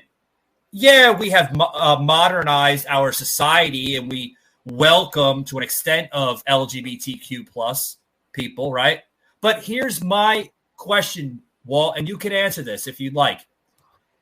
If they cannot accept who they are as a person, why should we? So you're talking about the committee, according to this email or this thing that we just watched. Yeah. You're talking about the people in this committee that went to the CEO and said, we demand change. Yeah. Right? Did I recap that right? Yeah, you got it pretty much right. Yeah. Okay. So to me, that's terrorism, but it's a public company or it's a private company. He can do whatever he wants. Yeah, but here's like Jimmy and like Jimmy said earlier, and I've made this statement before about when what's his name, the comedian Dave Chappelle got fucking torn apart, right? I said, do you listen? And I was talking to a couple people, and I said, do you listen to like heavy rap music, like super gangster rap music? They're like, oh no. I go, so you don't turn it on and then bitch about it that you turned it on and you're listening to it. No, we don't do that. Do the same fucking thing. Don't turn it on. Well, I just think that, unfortunately for them, right?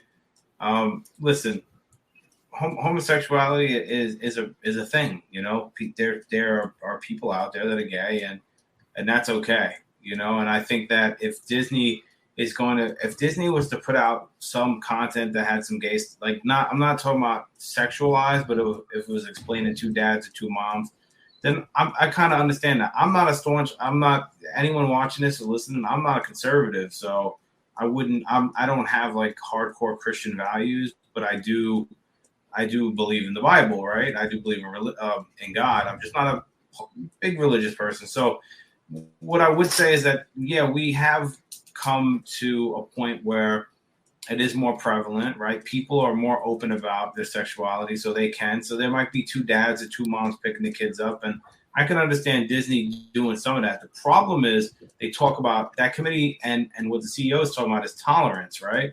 The problem is tolerance is only accepted on their end, but if somebody said to me, "Do you agree?" and I go, "I don't agree," then they're not tolerant anymore. So the same people preaching the tolerance. Oh wow, great point. We need to be tolerant. Everybody needs to be tolerant, and you're like, "Well, I don't really agree," and they're like, "Oh, what a piece of shit! What a bigot!" And you're like, "Wait." Yeah, but Jimmy, do you think that they're? Hey, Jimmy, do you think that they're? I mean, in a way, I find it that by pretty much introducing this type of material or content into the company, do you think it's weaponizing something more severe? Walt brings a good point. It can be looked up as terrorism to an extent. Well, no. Now let me correct that. What I think is that what you meant there, Walt? I'm sorry. I may have read that wrong, but no, that's okay. The terrorism part came from when a group inside the company comes to the CEO and says, if you don't do this, we don't know what they said to him that they might have said, I'm totally speculating here. They might have said, we're going to do this or we're going to do that, whatever they thought that was proper at the time. And where I get this idea from is years ago, I had a customer that all his employees got together and said, you need to do this or we're going to walk out. And he goes, there's the door. He goes, I don't negotiate with terrorists. And I went, holy shit. Well, it makes a point, right? I mean, if a group of people, and back in the pirate days, they called it mutiny. What's the difference? Yeah, if you didn't agree with the their pirate ways, right? If you weren't going to go to that castle and storm the castle and steal whatever the fuck you could steal, right? You were basically committing mutiny against your own group, right? Well, and on a boat, on a ship, right? Yeah. Most of the crew didn't agree with the captain. They all got together and fucking mutiny and whatever it is. Yeah, I mean, Walt, politics existed even way back in medieval times, even pirate times. Dude, I mean, shit. Fuck, dude, politics started when the first caveman fucking kicked the other caveman. Right? I mean, we heard from Jack Sparrow saying, this is strategy. And then Jack was like, no, this is politics.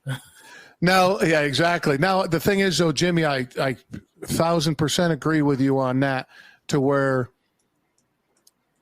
I think that a lot of people learned a lot of stuff, values and different things throughout the years with Disney. Do you guys agree with that? Like kids nowadays, right? I would say that their 90s movies had, even if there were some subtle kind of weird things thrown in there, I would say that what is that? Oh, I would say that there was some good movies that came out, and I don't know. I watched Aladdin the other day. I don't remember what the fuck it taught me. But I mean, it wasn't like. Remember, Jimmy? We were just talking about that piece before Walt came on. Remember with the piece you were saying the hidden fucking messages that Disney doesn't like. You don't understand as a kid. Oh my God, are you talking about Aladdin with Robin Williams, the classic? Yeah. Dude, I saw that in the theater with this girlfriend I was dating at the time. There was so much fucking adult sexual humor in that thing. Oh I was the only one. Yeah, we just didn't understand it.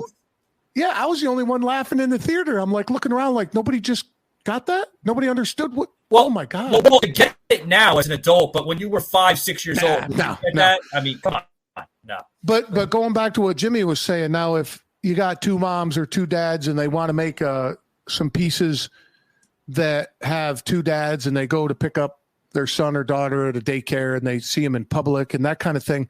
I think that's given information about. So now if my son sees that and we're walking down the street and his buddy shows up and he's got two dads, sure, he might ask me. Sure, I'll tell him, hey, this is what it's about. But maybe he might understand it just a little bit. But to go so far over what they're doing, it's like jamming it, just like forcing it down your throat. They've gone too far. Yeah. Well, they've gone against the science, right? They go, all right, well, men can have babies now. And you're like, no, they can't. Yeah, where the hell did that even come from? Well, you're a bigot now because you don't believe that. I'm like, listen, if you want to believe because you had a surgery that you're now part of the opposite sex, then that's fine. You can believe that, but scientifically that says no, and your male or female reproductive organs say otherwise. So. Yeah. I'm not going to sit here and have a book read to my kid of a fucking whatever with a mustache and a beard. Like, I'm having a baby. Like, no, this isn't fucking. No. Well, in third grade in New Jersey. But hey, Walt, before you leave, if we can agree on something, if Walt Disney wants to look for a poster or something, I'll be glad to send him this poster and I'll show it right now. Literally, that's what Mickey Mouse should look like right now. I mean, seriously, I'll fucking email the damn picture over to Walt Disney World right now. That's probably nowhere near as worse that they've probably got in the mail and in emails. People probably are hammering them pretty hard. Probably. I mean, they went in a direction, man. And again, I said it before. I think it's money. You think so? Yeah. When you played that video just now with the CEO. Yeah. When those people, the first thing that came to my mind again was when those people came to the CEO, he went to the board and they said, let's do this and everybody will cheer because look, and then we'll have some people that are pissed. Our stock will tank, which it did. And now watch, probably what, 4 months? What's today? Well, what quarter are we in? Second quarter? We're in the second quarter? No, we're like in this. I think we're. Was it the second quarter? Yeah, we're in the second quarter. Second You're quarter. right. Yeah. Watch look what the Disney stock will be in the fourth quarter. We're about to go into the third quarter in about another couple of weeks, I believe. Yeah. Watch the fourth quarter of Disney stock. Yeah, well, that's also it's going to go down. That's the it'll go. That's the new way of people also getting their point across. They try to bully the companies now. So the same thing happened with Joe Rogan, right? Yeah, they tried to bully him. They've tried to cancel Rogan for a long time. They couldn't. So now that he's with Spotify, what they've done is they've pressured Spotify into it, right? And now Spotify has taken down many episodes that Rogan already had. So now you can't see him on YouTube anymore because they were taken down from there with the agreement. And did you hear? Hey, Rumble, and I'm going to let Walt go because I understand he's a family man, and I'm not going to take too much of his time up. But do you know? It's a good conversation, dude.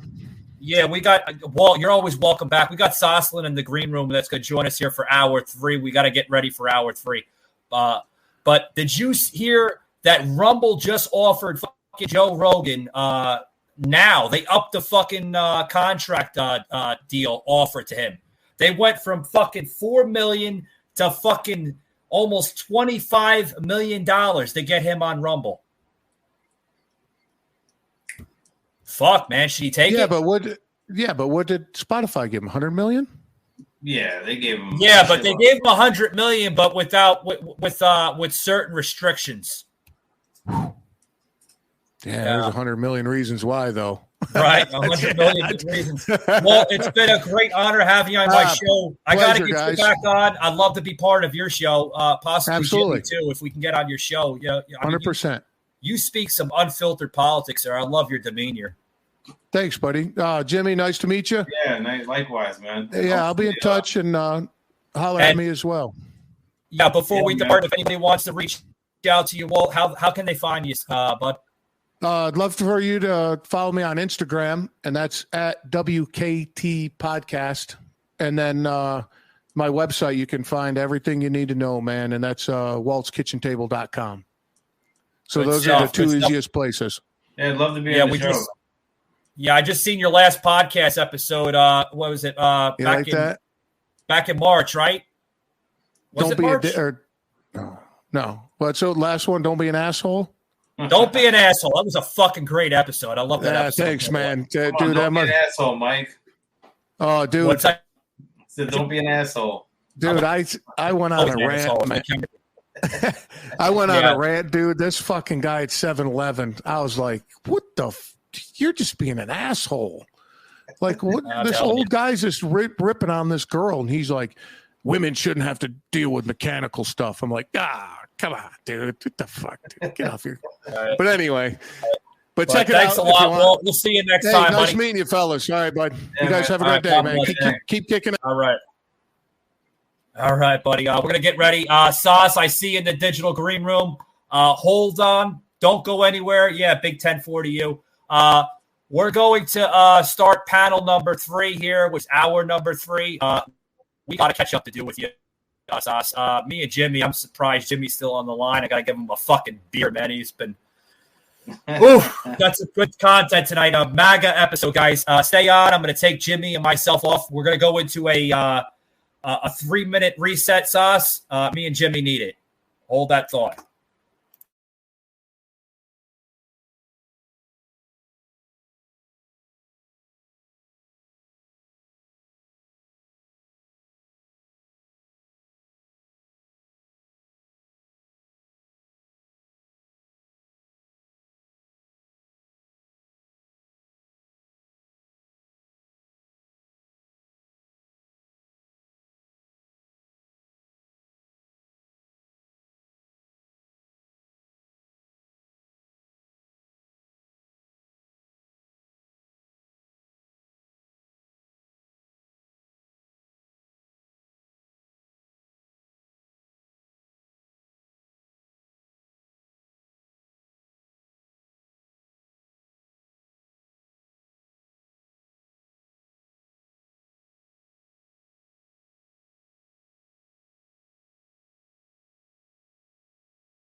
And he writes here that he was furious.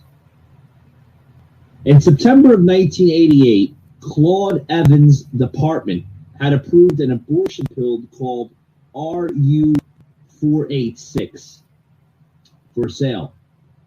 And folks, this is a world's first at that time.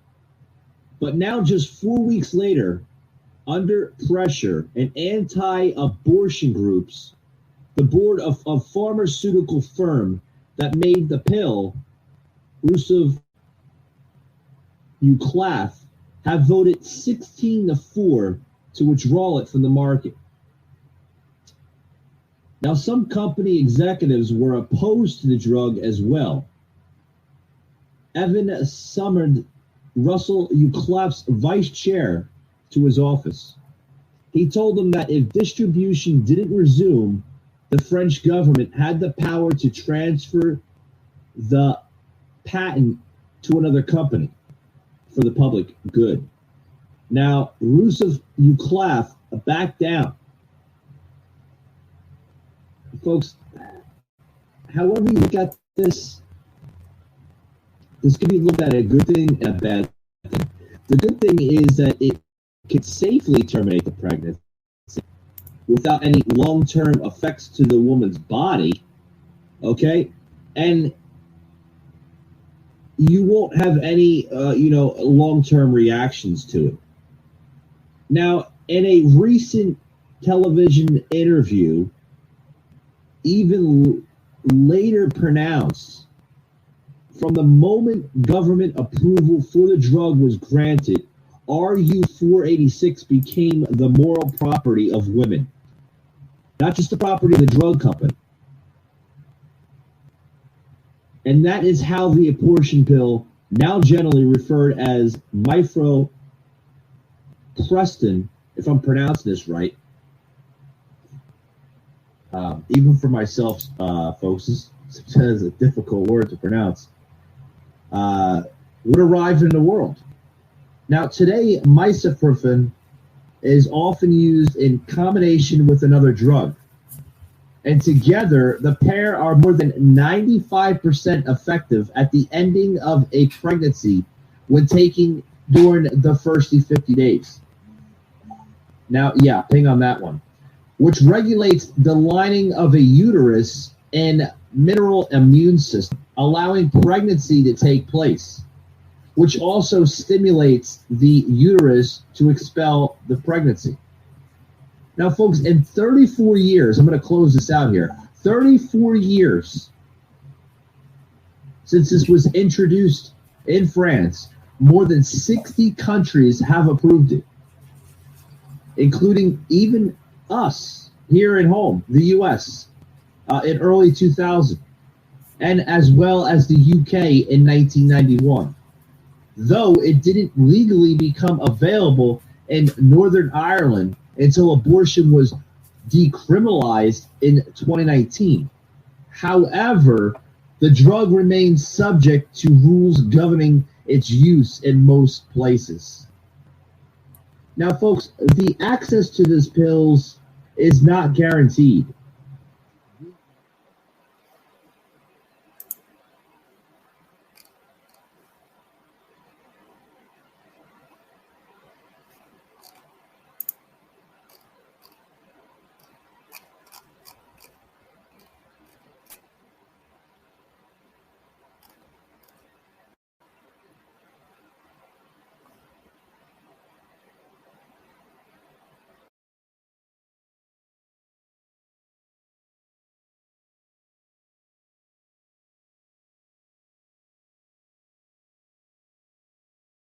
The America we know will no longer exist. AOC +3. The bikers for Trump, we love them.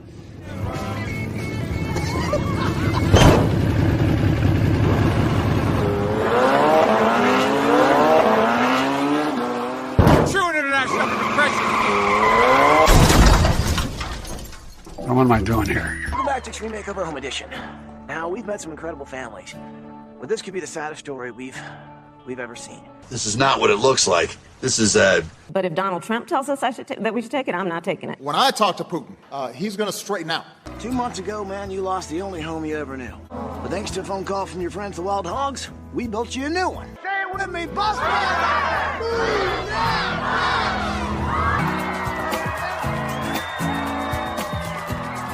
Oh. We love our war! Thanks, America!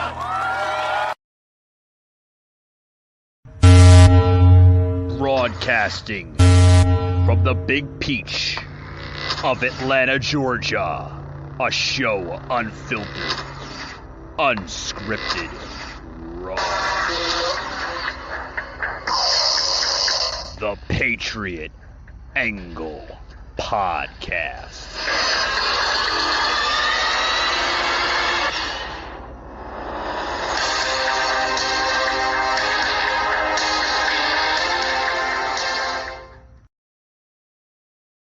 Guns should be entirely left for people to defend themselves, but on a responsible angle. All right. Now he is like two-sided against that. I just seen that just recently. What was it about? Recently, when I say recently, it goes back to like maybe 6-8 months. That's recently to me. Okay, right. Because they'll stay on that point and they'll actually kind of tippy-toe of everything. Biden is a man that kind of tippy-toes on a lot of different angles. He says one thing, and then he goes back and says, well, I didn't really mean to say it like that. Okay, well, what did you really mean to say, Joe? He's a liar. Yeah, he is a liar. Don't get me wrong. Okay? And a plagiarist. But is Basement Joe, right? Delusional Joe. Is he really saying this, or is there like an earpiece somewhere in his ear that we can't see that's telling him what to say?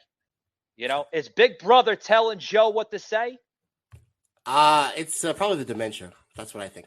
But I want to wrap up this with going back, doing a little round robin here, guys, because we touched on the gun issue, and and everybody's going to talk about gun control, and everybody's going to talk about this couldn't have happened. Texas has massive amounts of Republicans all over the place, gun rights galore. But in Sandy Hook, Connecticut, there was a mass shooting. I still want to know what Alex Jones thinks about this.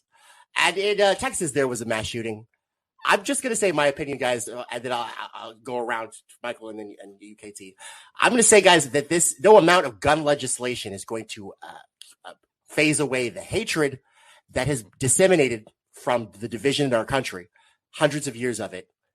And we were talking about how, KT, the hot button issues, they keep whacking. That causes a long-standing detrimental effect. Just because they're done being elected doesn't mean people stop caring about these issues. And they get obsessed with them. They write manifestos about them. They hate people because of them.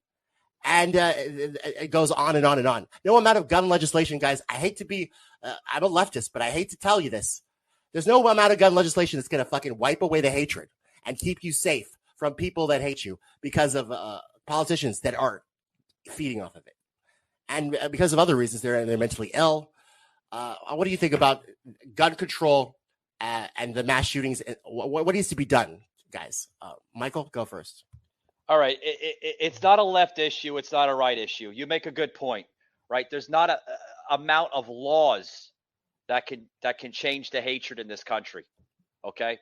I mentioned earlier in the show, there are white on white crimes as much as black on black crimes. You just don't see it because it's the media narrative to always show you that white on black type of crime because it's a selling point. At the end of the day, the media looks at it as like a huge rating boost. Oh, we're going to show a black individual getting his ass beat by a white person somewhere in, metro Atlanta or somewhere out in Detroit or anywhere, just to label something for a small example. No amount of laws will change it. I agree with you on that, Tommy. Okay. Guns don't kill people. People kill people. Okay. When you place that gun in that person's hand, that person is committing murder. Okay. If you take away the guns, you're still going to have crime. People are going to find ways of murdering somebody without a gun. I happen to reside in Atlanta, right? I'm originally from New York City, as you can probably hear in my voice. I've seen the same amount of crime here in Atlanta. All right, guys, welcome to the show. Welcome to the show. That piece I just plugged in, okay, we're from, if anybody checked that damn podcast out, okay, Tommy Nation Politics, I was on his show just last week. There was some things I agreed with Tommy on some things. There was some things I disagreed with him. He's saying, as a leftist, if you guys did pay attention to the video, this is a leftist from Dallas, Texas. Very rare. You don't find a lot of leftists in Dallas, Texas. You find a lot of fucking Republicans. But Tommy's saying that basically guns kill people. Okay. Is there a gun behind somebody? Yeah, it's a person. The gun kills the person. But the person that's operating the gun is fucking committing the crime, not the fucking gun. Yeah, we don't have a gun violence issue. We have a violence issue, an evil issue. You know, you're gonna have an evil person. They're gonna commit a crime, no matter what they use. I mean, when I seen a meme today, right, it makes sense. If somebody hits somebody with their car or kills someone with their car, the individual is charged. If somebody stabs somebody, the individual is charged. If somebody, did those typical things, right? Different avenues where you could commit violence. When it comes to guns, though, the left is like, this is a problem with the people that are holding the guns. But I always say this on every show. Who does the left surround themselves? Left politicians or politicians in general, who do they surround themselves with? People with fucking huge guns. People with actual assault rifles. We don't have that caliber. We don't have that caliber. But this is I had to set the narrative, Jimmy, because you got this leftist jackass, okay? And he is. Sorry if you're listening, Tommy, but I got to say it in the most nicest way. Buddy, you're a jackass. I mean, seriously. Yeah, you're coming on the show next week, by the way. But, if you want to talk about guns, you can come on my show and we can squash the issue. So me and Jimmy can fucking educate your mindset. And then maybe, buddy, you will understand what I meant when I was on your podcast just last week. Guns don't kill people all the time. It's the people behind the – let me rephrase that because now I sound like a jackass. The gun doesn't commit the murder. It's the person behind the gun that is committing the murder. Okay, you need a hand to pull the trigger. The gun doesn't fucking automatically fire the bullet out of the fucking chamber unless we live in some type of society or a digital universe that the fucking gun operates by the way. I think that did happen. Jimmy can relate here in the movie Roger Rabbit, right, where the fucking gun. He takes out of the holster and he goes, "Oh, you're ready then?" He's like, "Where you been?" Drunk, right?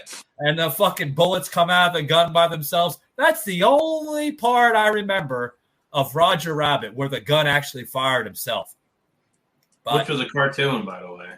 Yeah, it was a cartoon, but go ahead, Sauce. I know you've been, No, I want to say I would like to apologize, Jimmy, for doing voiceover. I know I finally got something fixed where I can use my iPhone. Can you guys hear me okay? Yeah, we can hear you great. You're coming in crystal clear, too. I love the shirt, by the way. Oh, thank you. Hey, okay, so any viewers out there, Jimmy, at the end of the episode, Michael and I have a special thing at the end. We're going to drop a teaser, right, Michael? Yeah, go ahead. Give the teaser away. Okay, well, do we want to do at the end of the episode or no? Huh? Do we want to do at the end of the episode? No, fuck it. I'm impatient. Tease away. So I would like to. Hold on. Sas, I'm like a little boy, man, at Christmas, right? I'm like the little boy at the Christmas story. What about me? What about me? What about me? And he's playing around with the fucking. You're probably too young to see that movie, but go ahead. So I would like to say that I am starting a summer series called on Spotify and Apple Podcasts called Get to Know You and How God Has Strengthened Your Heart. And so it's going to be this cool each week until the end of August. we're going to have one guest each week to kind of sit down with them and take a break from listening to my voice every day. And so at the end of August, for any viewers out there, stay tuned because I will be in Atlanta with the founder of the Patriot Angle podcast as we get to do a sit-down interview with Michael Gardner and how we can just pick at his brain, and we can do a sit-down even at the studio. And I am very excited because that's going to be on August 28th through the 31st of this year. Are you excited, Michael, or Jimmy, or what? Fucking phenomenal. If I could do jumping jacks without knocking my set down, it would be fucking great. But, you know. I know. I'm excited. So I want to get back to the gun control issue. Yeah, we're let's talk about the gun issue. I think we're worn out with the whole Disney thing. You know, me and Jimmy spent 2 fucking hours. Excuse my language, Sauce. I know you're not a big fan of cussing, but me and Jimmy, it's part of our vocabulary. But we spent 2 damn hours on this Disney crap. And I think the viewers are done with Disney, to be honest with you. But yeah, it was an interesting 2 hours, though. Yeah, I was done with Disney the moment that I left, and I got sick from Disney because of food poisoning. That's when I was done with Disney, and that was like 4 years ago. Well, see, here's the thing that I don't understand. Okay, we look at the Waukesha massacre. Okay, with that guy that ran over 60 people and killed 8 people. All right, here's how nuts the left is. Okay, if in the state of Wisconsin there was this Democrat assemblywoman that introduced a bill to charge dealerships that have SUVs that sell SUVs. She introduced a legislation to charge the dealership $20,000 as a penalty for selling SUVs to divert people away from buying SUVs. And a matter of fact, in the state of Wisconsin now, you have to go out of state to buy an SUV. How does that sound? What's your thoughts on that, Jimmy? That's just nonsense. I mean, a lot of leftists. I don't want to say. At some point, there was left legislation that was fine, like true liberal stuff and like true democratic stuff that like I could get behind a long time ago. But a lot of the shit now is just kind of like virtue signaling, and they're just trying to make a point or trying to speak volume over nothing. Like, oh, we're gonna now make this new legislation that says you can't purchase this, but you have to go over here, which just makes no fucking sense when you really think about it. It has nothing to do with anything. And that's the same thing with what happens is when you get into those things, right, where you start to put blame when you don't hold the person accountable and you try to start finding all these different avenues to like, who are we going to blame for, somebody runs people over and they're like, well, we shouldn't have sold them the SUV. It's our fault. Or we should have made them take out triple insurance on it.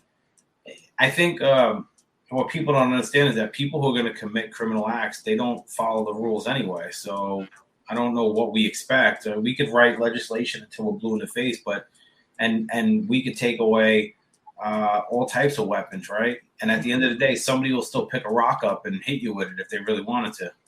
Yeah, that's like the point I was just bringing in with Tommy there last week. I said, not amount of laws will change this whole violence issue we have in America because, they're going to find ways to kill you without a gun. I mean, you go down the fucking street and shoot somebody with a fucking bow and arrow.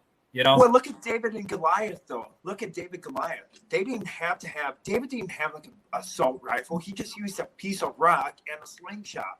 And a semi-automatic slingshot. Yeah, he didn't have it on. Yeah, he didn't even have it on him, like you said. And see, and another thing is that if you look at the Bible and stuff, Moses even. What did Moses use? Moses used his own bare fists to kill a Roman soldier. All right, so what are we going to do? Cut off our wrists as wrist control or what? It's getting absolutely berserk and nonsense.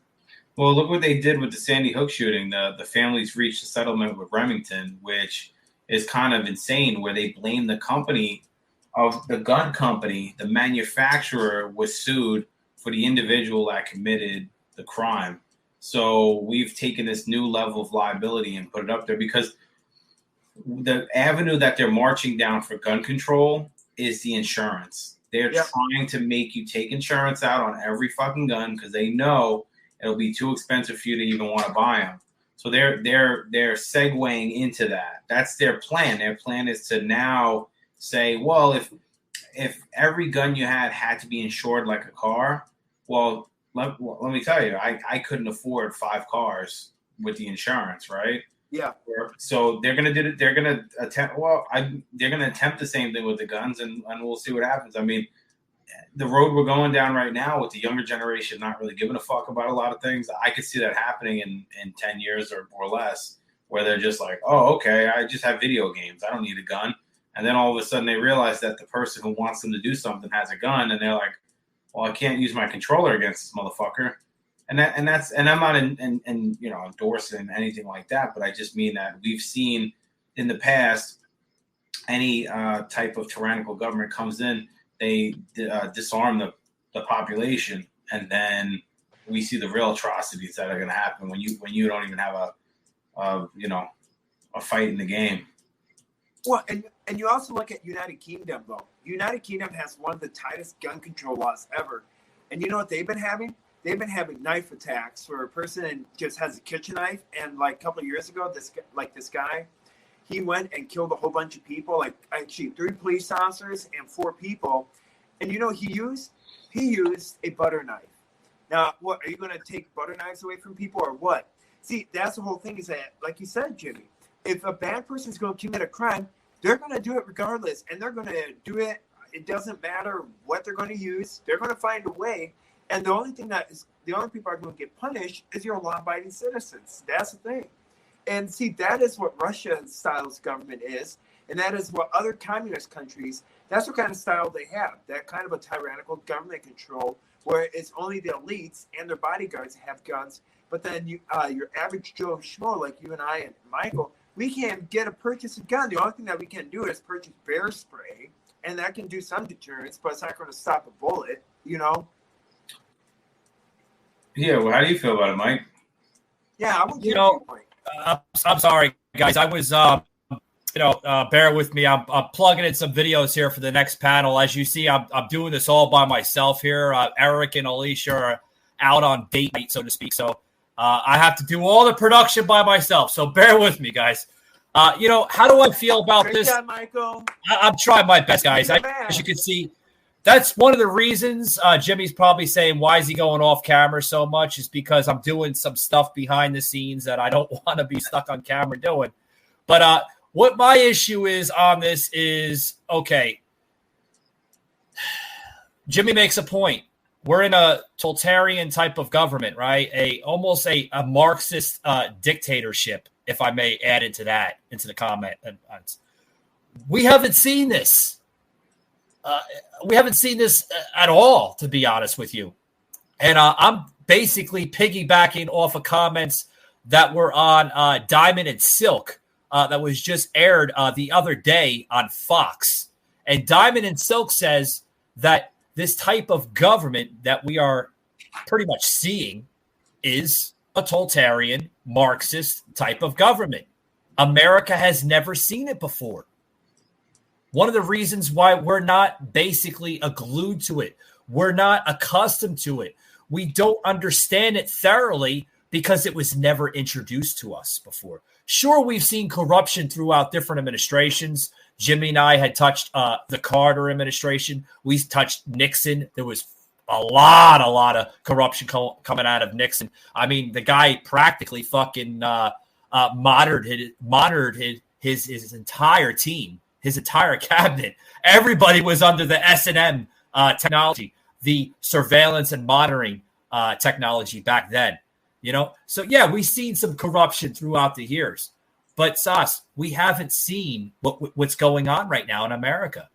It's truly, yeah. Go ahead. It honestly seems like I'm back in Russia all over again. The style of the government and the style of how people treat each other and stuff. It honestly feels like I'm in Russia again. A person should not feel like they're in Russia again. And a person that fled to communism and stuff shouldn't feel like, oh, why are we fighting communism again? I thought I escaped from that.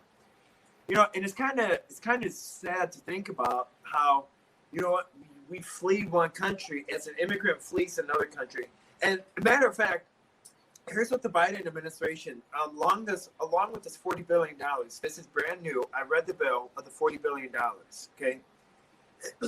So with this $40 billion, and if you read through the bill and if you read the fine print, if you come from the country of Venezuela, Cuba, and Russia, at least mark those 3 different countries along with China and other countries, if you actually step on the U.S. soil, you have to be sent back to your country. That is part of the $40 billion that was passed last week. How appalling is that we have a country that is sending people back that are trying to flee their kind of country that has communism? But when it comes to the border issue and when it comes to Ukrainian people, let's give them $2,800 a month and let's make sure they're well off and give them 1 million. Get this, 1 million Ukrainians are now U.S. citizens. Well, they flying them over as we're speaking and making themselves U.S. citizens. That is part of that $40 billion. Well, as a veteran, which I served in the United States military, our benefits got cut. And you know why? Because I called my state senator, and she's like, well, we got to put Ukraine first over veterans. We got to put Ukrainians first because they're being persecuted. And we got to put, like, the veterans kind of last in our military. I'm like, excuse me? What happened? And why is this? That's complete bullshit. It shouldn't be like that. It should be put Americans first, put our veterans first. And that $40 billion and that news I just... Stas makes good points there. And I just want to tell you that $40 billion is just breaking news. I read it just before I came on the show. That's how I found out. Sash, you got a couple of good screenshots that I haven't plugged into the show, which I'll show Jimmy because I don't even think Jimmy had seen these screenshots yet. You want to get into that first screenshot? You sent me a screenshot this afternoon. Yeah. The one screenshot coming in here, I'll plug it in over here. It's going to be an overlay, guys. So if you're viewing the live video, you'll see it on the live video, but you won't obviously see it on the audio. But Sas will explain a little bit. I'll let Sas explain because he actually sent me the fucking screenshot. So here's a screenshot here that he sent me this afternoon. Basically, I want to get into this, Sas, that you sent me this from your phone. Yeah. Isn't the trenched preschool teacher, right? And guess where he came out of? Where did he come out of, Sauce? Madison. Well, you told me, but I want you to tell the listeners. Oh, okay. So that screenshot I don't know if you want to put it back up. Yeah, that screenshot is a teacher out of Madison, Wisconsin, where I live. Okay. He is all excited because a 3-year-old told him his gender and his identity. A 3-year-old. Are you flipping serious? That kind of piggybacks. Yeah, that kind of piggybacks of the what we've been talking about, similar to the last 2 fucking hours. But that's only that's not only in Madison. But a 3-year-old, Jimmy, do you have any kids? I do. I have a couple kids and I have a baby. So Well, I want your viewpoint on it. What do you think about that screenshot? Well, I think that screenshot's on another podcast that I usually follow too, which is funny because they follow these types of things, right? And they call it cringe of the week. So I would definitely put that kind of screenshot in the cringe of the week kind of section if we're talking about it. But again, it goes back to individuals like that who they don't really understand who they are. They're still battling with who they are. So they're battling their identity as a person, their sexual identity, and their identity is just who they are. So unfortunately, they may have grown. They may have been part of a group, or maybe they were isolated, right? Or they feel isolated from society. They think that maybe they don't fit in. And then what happens is they get into these positions where they position themselves in an environment like this, where they now have these young, feeble minds to be able to kind of mold, and they understand that children have a certain level of innocence to them. So like you can go in as anything, and a child will accept you more, right, than maybe an adult would. So then they go in and they impose their ideologies on these kids. And I think that's where the whole grooming part came from. It's not every teacher. There's not every teacher out there doing this.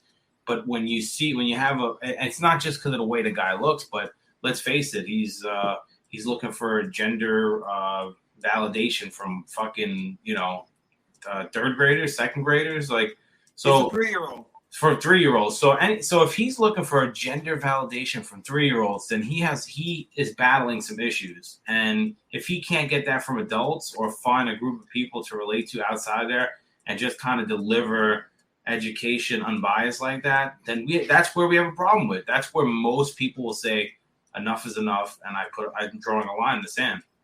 But you know what the scary part though is, Michael and Jimmy, is that we have more and more generation. We have more and more teachers coming out. We have more and more teachers coming out stating, "Oh, you know what? We got to teach." For instance, Madison, Wisconsin, last week, had a fetish conference. You know what a fetish conference is? Yeah, I heard about that. Yeah, that was actually at the Hilton Conference Center in Madison, Wisconsin, where the teachers talked about their weirdest fetish. And they were able to talk about how they felt when going through fetishes, and how one teacher was, she liked to scratch herself, and it was a very perverted conference. But it was a mandatory that it was all teachers, and they said, well, this is how you teach your fetishes to your kids so they can accept you. Oh, gosh, dang. Hello? We hear you. Yeah, we hear you. Can you? Oh, hello? Did I lose you guys? No, you didn't. Yeah, we hear you. Oh, okay. So what happened is that the teachers at the fetish conference in Madison, Wisconsin, at the Hilton by the Capitol, were able to do classes, and were saying, "Man, how do I tell the kids about my fetish, and how do they accept me? Because I don't want them being reject me for who I am. Well, why don't you focus not about your flippant fetish? Why don't you educate the kids about our Constitution, our math? Why are we getting rid of math tests? Why is Dane County? Because they're not explaining this. They'd rather explain about transgenderness and then explain about what they should be explaining about. You know what I mean? Yeah. I mean, it's all the narrative. That's what it is. It's a complete narrative. That's all. Yeah. And I just want to tell you that this just came in on my Elijah, who is a part of the Stampede Consulting. This actually just came in my feed because he works through Stampede Consulting. So you know the Pennsylvania primary? Yeah. What's They just said that the Supreme Court will officially decide the winner of the Pennsylvania Senate primary for the Republican Party. I didn't see that yet. Who's the projected winner? Dr. Oz? Is it Dr. Oz? No, the Supreme Court will decide in the matter of days. They're going to hear it because how the hell are they going to decide? Dr. Oz was winning by fucking 48,000 fucking counts. This just came in through Elijah. Hold on. Mail-in ballots, right? Yes. Yeah. Well, and we also have the Democrats that also voted Republican too. So that's why they're stating that the Supreme Court will decide the winner of the Arizona or the Pennsylvania primary for the Senate race. Well, it says the Supreme Court on Tuesday temporarily blocked the counting of some mail-in ballots. So, did you hear about Georgia though? That's really wild. I don't know why. Again, and plus, you know what though, PA.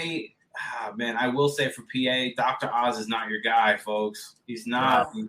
He is a flippy flopper. He's from New Jersey. He fucking is going off his parents' residence or something in PA. Yeah, I heard about that. He's using his parents' residence for the whole freaking campaign. And he's another fucking clown from TV. You're making the wrong choice, man. Wrong choice. But the endorsement that President Trump has given, though, he's backing him. What's up? But President Trump is backing Dr. Oz. He's backing Dr. Oz because it's. I think it. I don't agree on everything Trump does. So I don't think. Hold on. I don't think Trump is backing him, Sauce. I think it's more of a push, a popularity push for Trump himself in the near future. And that might sound weird by saying that, but I think that's where it's going. Well, you look at what happened in Georgia. Look what's happening in Georgia right now. Newsmax just broke the news, and I've been reading articles. You had what overswang the vote for why was a big blowout? It's because you had your Democrats also voting in the Georgia Republican primary, that they flipped parties so they can get an easy target, which is Brian Kemp, in to wheel him across. That's what ticks me off is that the Democrats never stop. And they will do everything and anything to undermine an election, just like what they're doing in Pennsylvania, just like what they're doing in Wisconsin, and just like what they're doing in all these other states. Okay, Another perfect example. Look at the Senate race, the state Senate race in Wisconsin. Okay, the candidate that I was, and Jimmy, I don't know if you watched the past couple episodes of a candidate that literally bullied and called me out and stuff, and then had the audacity to contact Michael Gardner's team and tell him if he could be on the show to revise his show. You want to tell me about that quick? This son of a bitch, this scumbag, he contacted me and said that everything that Sauce is doing is completely false. And what Sauce is saying on your show is completely false. And I'm not that type of political candidate. And we had to at first think about taking him off of our campaign for other reasons. And he didn't go into those reasons, but he said that Sauce is completely false on every statement that he's making. Well, that was you. So you were supporting a candidate, right? And they said you were too right wing, or okay. So, Jimmy, do you want to explain to or not Jimmy, Michael? Do you want to explain to Jimmy kind of like what revised version? Because I feel like Jimmy's kind of messed up. I've seen some of the screenshots. I just don't remember. Basically, what's going on here is that Sauce was. If I remember correctly, Sauce, you reached out. Did he reach out to you or you reached out to him? He reached out to me. Okay, he reached out to you and thought by your message that you seem to be a good person of interest that would represent his candidacy for the race. So you went along with it, and he was kind of giving you flippy-flop scenarios here and there. And then towards the end, saying that we want to remove you off the payroll because of if I have this correct, Sauce, of a budgeting situation. Bullshit! It was because of that Gateway article pundit. Because of the article from January 6th, right? Yes, and it was also because I was gaining more traction than his campaign was. That's what it really was. And he's like, no, I want people to represent me. I don't want people coming up to me and asking, oh, how's he doing? And what's he been up to? And we've been following him. But the fact that he cut me from the campaign just because, and then he had the audacity, to contact me and say, hey, you know what? I want all your contacts. I want the people that you do shows with, and I want the people that you do all these things with. I want to know who they are so I can be on their shows and I can be on all these things. But we're not going to pay you anymore. We're going to put you as a volunteer. So when things happen, I can just. Sauce, he didn't want. Yeah, but see, here's the thing, Jimmy. He didn't want Sauce to have exposure on social media. He wanted to hide Sauce out. He wanted to hide you out. He wanted you part of the campaign, but he didn't want to have you expose on social media. Oh, you got to understand when you're part of any kind of political team, everything that you do is under the microscope. So honestly, for me, it's not even worth aligning myself with certain politicians. Like we had a mayor that we're cool with, right? He's part of our fraternity that I'm in, organization I'm in.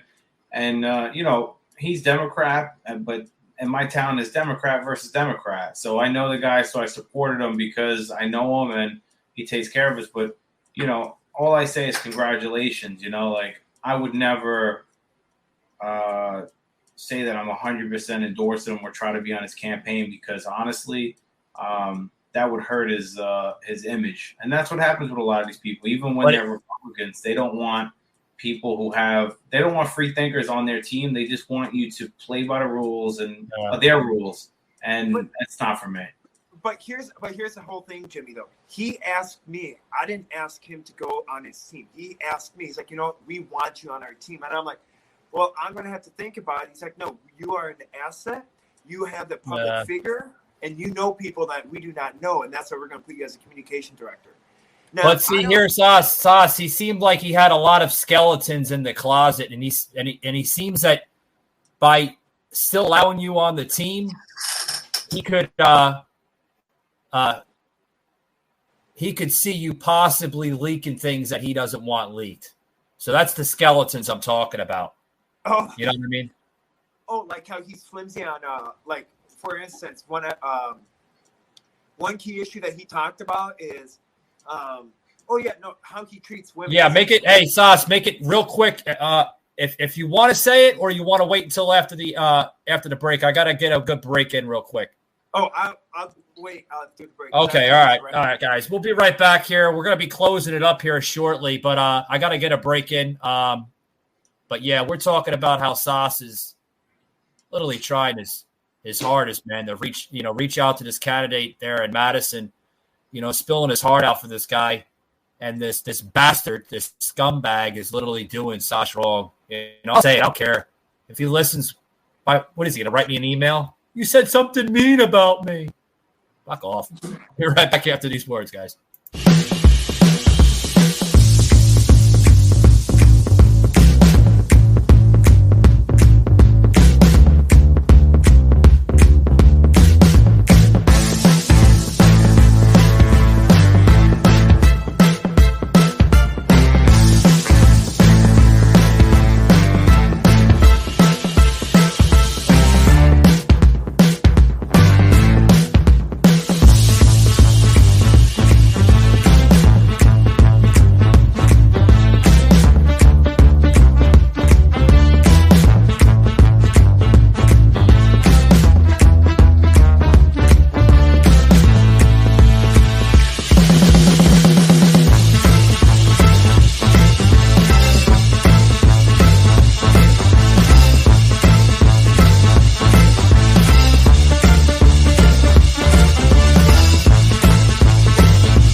All right, guys, we're back here on the show. We're going to be closing it up here in just a minute, short minute here. But, I see Sauce is basically taking a break. But there's Sauce. Okay. But, guys, final thoughts here on whether it's the Disney or the mass shootings of violence that we're seeing in the country. I'll go with you, Sauce. Go ahead. The floor is yours, pal. Can I pass it on to Jimmy? Because I have to think about this. Okay, you're gonna take 300 for your final answer. All right, go ahead, Jimmy. You should have been on social media Jeopardy. That you probably would have won the fucking thing. Yeah, well, we have to do another episode like that. That was pretty cool. Yeah. Well, I mean, listen. To close it out, I don't know where we're at right now in regards to like mass shootings, right? So a lot of them. There's very skeptical information that comes out regarding them. But I don't know. I mean, I think there's a lot of stuff that goes on and the media is bumping it back up. So now the media is back on limiting 2A and then trashing the police. So it's like a repetitive cycle that I guess a lot of people can't put themselves outside the box and kind of take it for what it's worth. So I think that you should watch mainstream media and alternative media to kind of see what most people are listening to and see what and see what's going on. But then also ask yourself what kind of current events are going on, and then all of a sudden when these tragedies happen. That's just my opinion, because I always feel like, again, we send $40 billion to Ukraine. All of a sudden, bang, here's some shootings. That kind of takes your thought process away. That fizzles out. And then people, we were like, whatever. I'm not saying that that's not newsworthy. Obviously, a mass shooting is newsworthy. But I think what has happened is, if this was, America in the 60s and 70s, finding out that we're propping up other countries and sending them all that money would be a fucking huge problem come election time, or a huge problem in general. So they've found a way that anytime big money's being moved, a big type of catastrophe happens to happen. So that's, to me, it's always weird how those things line up. I would just say keep fighting for your two-way rights, because they're slowly coming for them. And I know people like to make fun of the right, and they say, "Oh, they're coming for our guns." Well, the truth is, it's true. They are coming for, responsible gun owners. They want to take them away so that there is no more gun owners, except them. So, and then really try, when they take away your weapons, then try and have your voice heard, and let's see what happens. Yeah, I agree. I agree, and this could be a really good point here when we have Tommy Nation on the show next week. Which is going to be, guys. I want to say something towards that Tommy Nation segment next week, guys. That show, there may be some plugs being pulled from that show. I'm just giving you a good heads up. Because not only do I have to look out for this show, I have to look out for Sauce and also Jimmy here too, if anybody decides to try to bury any of us. So I'm just letting you know that show, there might be some pulling the plugs on if you. I'm just giving you a good heads up, okay? I don't normally do that, but sometimes you have to, to set the stage. But Sauce, what's your insight on what we're talking about, bud? We live in this society, though. A lot of people think that, we gotta, a lot of Republicans think, well, we gotta get out the vote. We gotta push out the vote. But what I'm noticing is that, to stop communism, to stop our socialist agenda. But aren't we already here? Aren't we already here where we are officially a socialist country? For instance, the push to have equal pay. That's, all these bills are being pushed. The push of making sure that each illegal immigrant that comes across the border is getting $2,800 through some kind of a program. That sounds like more of a socialist program. And what we also see is that the bigger classes are getting divided, just like a communist country is getting divided. You have the elites and you have the poor people. There's no middle class anymore. And I feel like that we are here as a nation at this point. Now it's become to a point where we have to take it back, because if we don't fight for what we have, what's left of it, we're not going to be here. They're already working on this, as we see monkeypox and as all these massive atrocious shootings, they're using these shootings to make sure that, we have to comply. We're like, oh yeah, we feel so bad for the families and we feel so bad. So let's push for gun control. Let's get rid of our guns. So let's give up something, a little bit of our rights to make sure our kids are protected. While they're not looking back at the fact that, oh wait, we gave up something that was our founding fathers instilled to protect our country from the enemy from within. A lot of people don't really know that we are being attacked from within. And that's what Adolf Hitler did. That's what Joseph Stalin did, is that Joseph Stalin and Adolf Hitler were pissed that Japan attacked America, because Joseph Stalin and Adolf Hitler were waiting for America to crumble within. Sure enough, what are we doing? We are crumbling within. And we're attacking each other through these school shootings, through the grooming of Disney, through all these, because if we're not unified as a country, we can't get anything done. And if we're unified as a country, we can't see through the BS that we're being pushed And that's the whole thing. So they're doing a great job of dividing us. They're doing a fantastic job, and they're taking our rights away, and they're chipping away at the Constitution at a good pace. If they keep this up, we're not going to be we're not even going to have any rights in about 2 or 5 years. That's how of a danger, and that's how of a pinnacle point we are as a nation. And it depends on this whole election. We see these going on as rhinos. No, well, we're for America. We're for America. We are for this country. But behind closed doors, we have Mitch McConnell who votes on whatever bill and compromises our country, and making sure that, we got to we got to make sure the people that are like our adversaries, our enemies, are well off.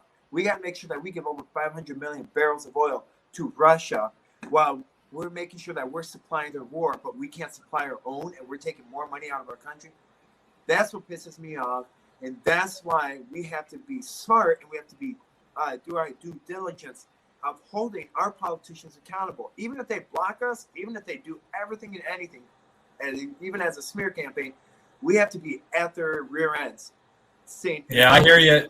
I don't mean to cut you off, but I hear you. You know, like your hat says, pal, you stay safe, I'll stay free, right? Yeah. Pretty much at the end of the day, that's what we are, right? Guys, I'm going to plug in a short video to try to wake up just what our country needs to wake up to, the violence here. A short video, then we're going to close it out here, guys. Check this out. I'm trying to go through my mind, like, did I do something? Did my mom do something? Did my father do something? It's crazy. Tonight, in a Fox 32 exclusive, concerns of a politically motivated attack on the far south side. The crime all caught on video, and now the homeowners are worried about what could happen next. Tia Ewing is live for us tonight in Beverly with the story. Tia. Well, this family, they have a Let's Go Brandon flag that is flying in front of their home right now. But because of their political beliefs, they believe that was enough to set someone off to set their home on fire. This is aggravated arson, even attempted murder. Well, this isn't just politics. This homeowner wants to remain anonymous. He's talking about this unknown male that almost demolished his home of 32 years. He was inside along with his wife and adult son. I mean, it was like bright orange in the window. And I tried to look out the back door, and I saw gasoline everywhere and 2 empty lighter fluid bottles. Here's surveillance video of the male in a hoodie wearing a N95 mask. He walks back and forth on. Guys, that was just a short video. The reason why I'm probably plugging that in, or you're probably wondering why I'm plugging that in, is because this is the violence in America. The way we stop violence in America is to have controlled environments and have our law enforcement become more involved. That's my statement. Now, you can agree with that. You don't have to agree with that.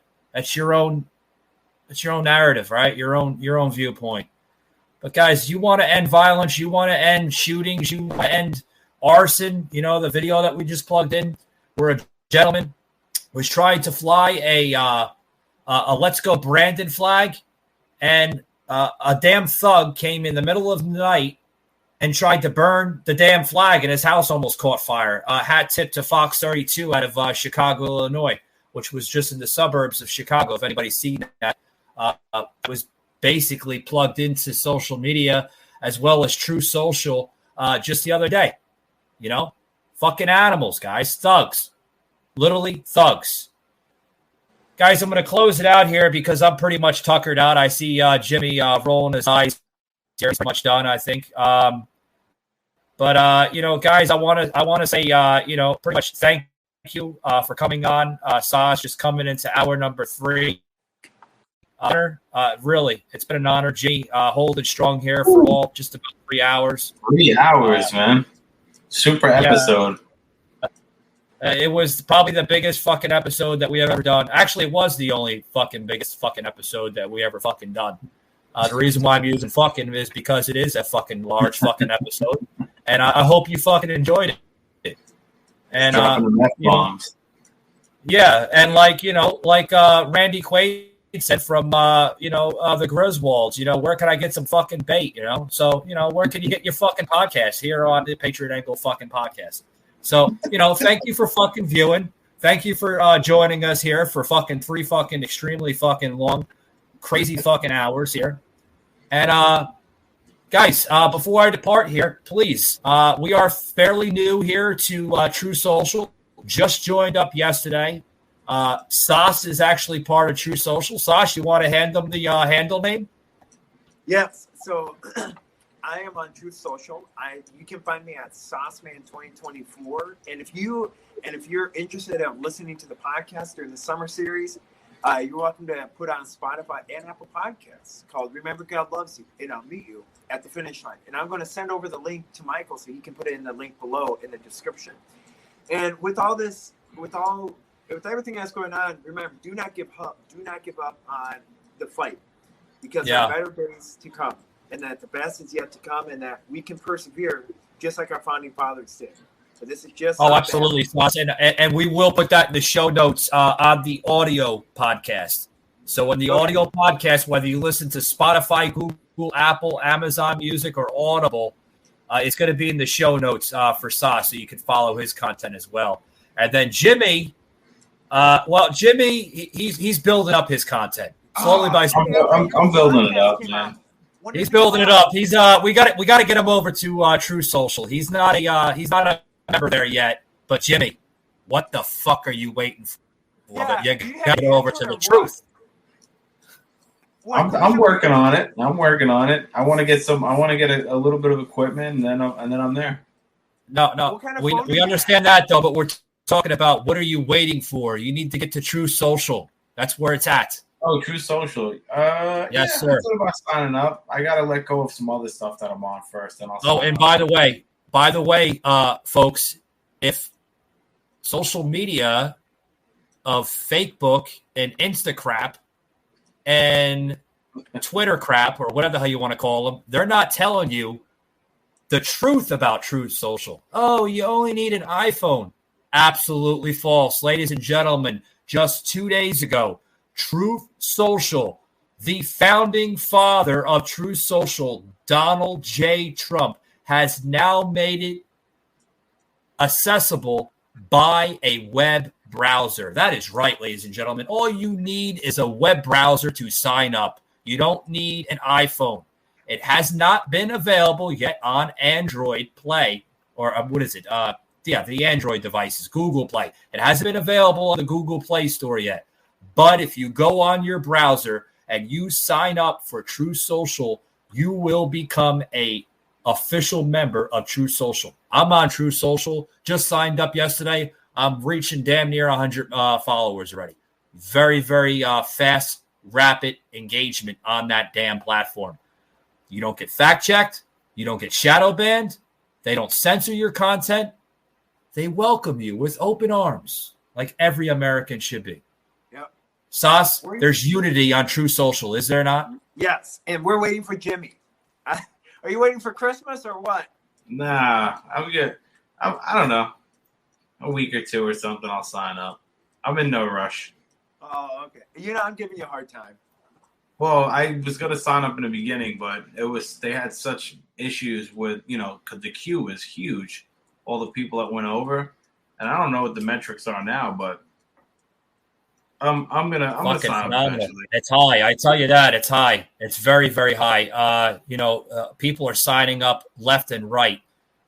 Even a few leftists are like, they're even shadow banning me on Facebook. Maybe I should go over to True Social. You don't get fact checked over there. I tell you that. No. But it's been an honor. End of August, guys. Tune me and Sauce in to the live studio here at the Patriot Angle podcast with Unfiltered Patriot Productions. We're going to do some podcasting. I'm going to let Sauce. Yeah, I'm going to let Sauce have the show for a couple video podcasting. We're going to put a special panel in for him. We got to create a panel. I got to email Sauce and see what kind of panel he wants to use. Some spirituality type of a panel because of his content. But we're going to let him use the use the broadcast here, the studio here of Patriot Angle Podcast, and let him have fun with his video podcasting. So check that out, the 28th to the 31st of August. And then hopefully soon I'll be up in New Jersey, and maybe I'll do it at a hotel or Airbnb or something with me and Jimmy. We'll have some brews and, a couple strippers on the. No, I'm just joking. No, we can't. They're trying to get me in That's trouble. Las Vegas. That's Las Vegas. No, Jimmy. The papers will start flying. No, I can't say that. No, shit. What am I doing? I'm getting you in trouble on the air. So your wife's like, I'm gonna fucking kill Michael. We got a studio up here. We could do stuff at. My buddy's got a studio, so we don't Sounds worry good. about going anywhere. Sounds good. I'll bring my green screen behind me. I got to bring the camera back so you can see the entire fucking green screen. So, yeah, because I'm missing the flaming microphone, and I'm missing my actual fucking words to the show, Patriot Angle Podcast, Unfiltered with Michael Gardner. I'm missing that. That's to the right. You can't really see it. It's way, way over there. And I'm missing the flaming skull. I got to bring the camera back, I think. But, guys, it's been an honor.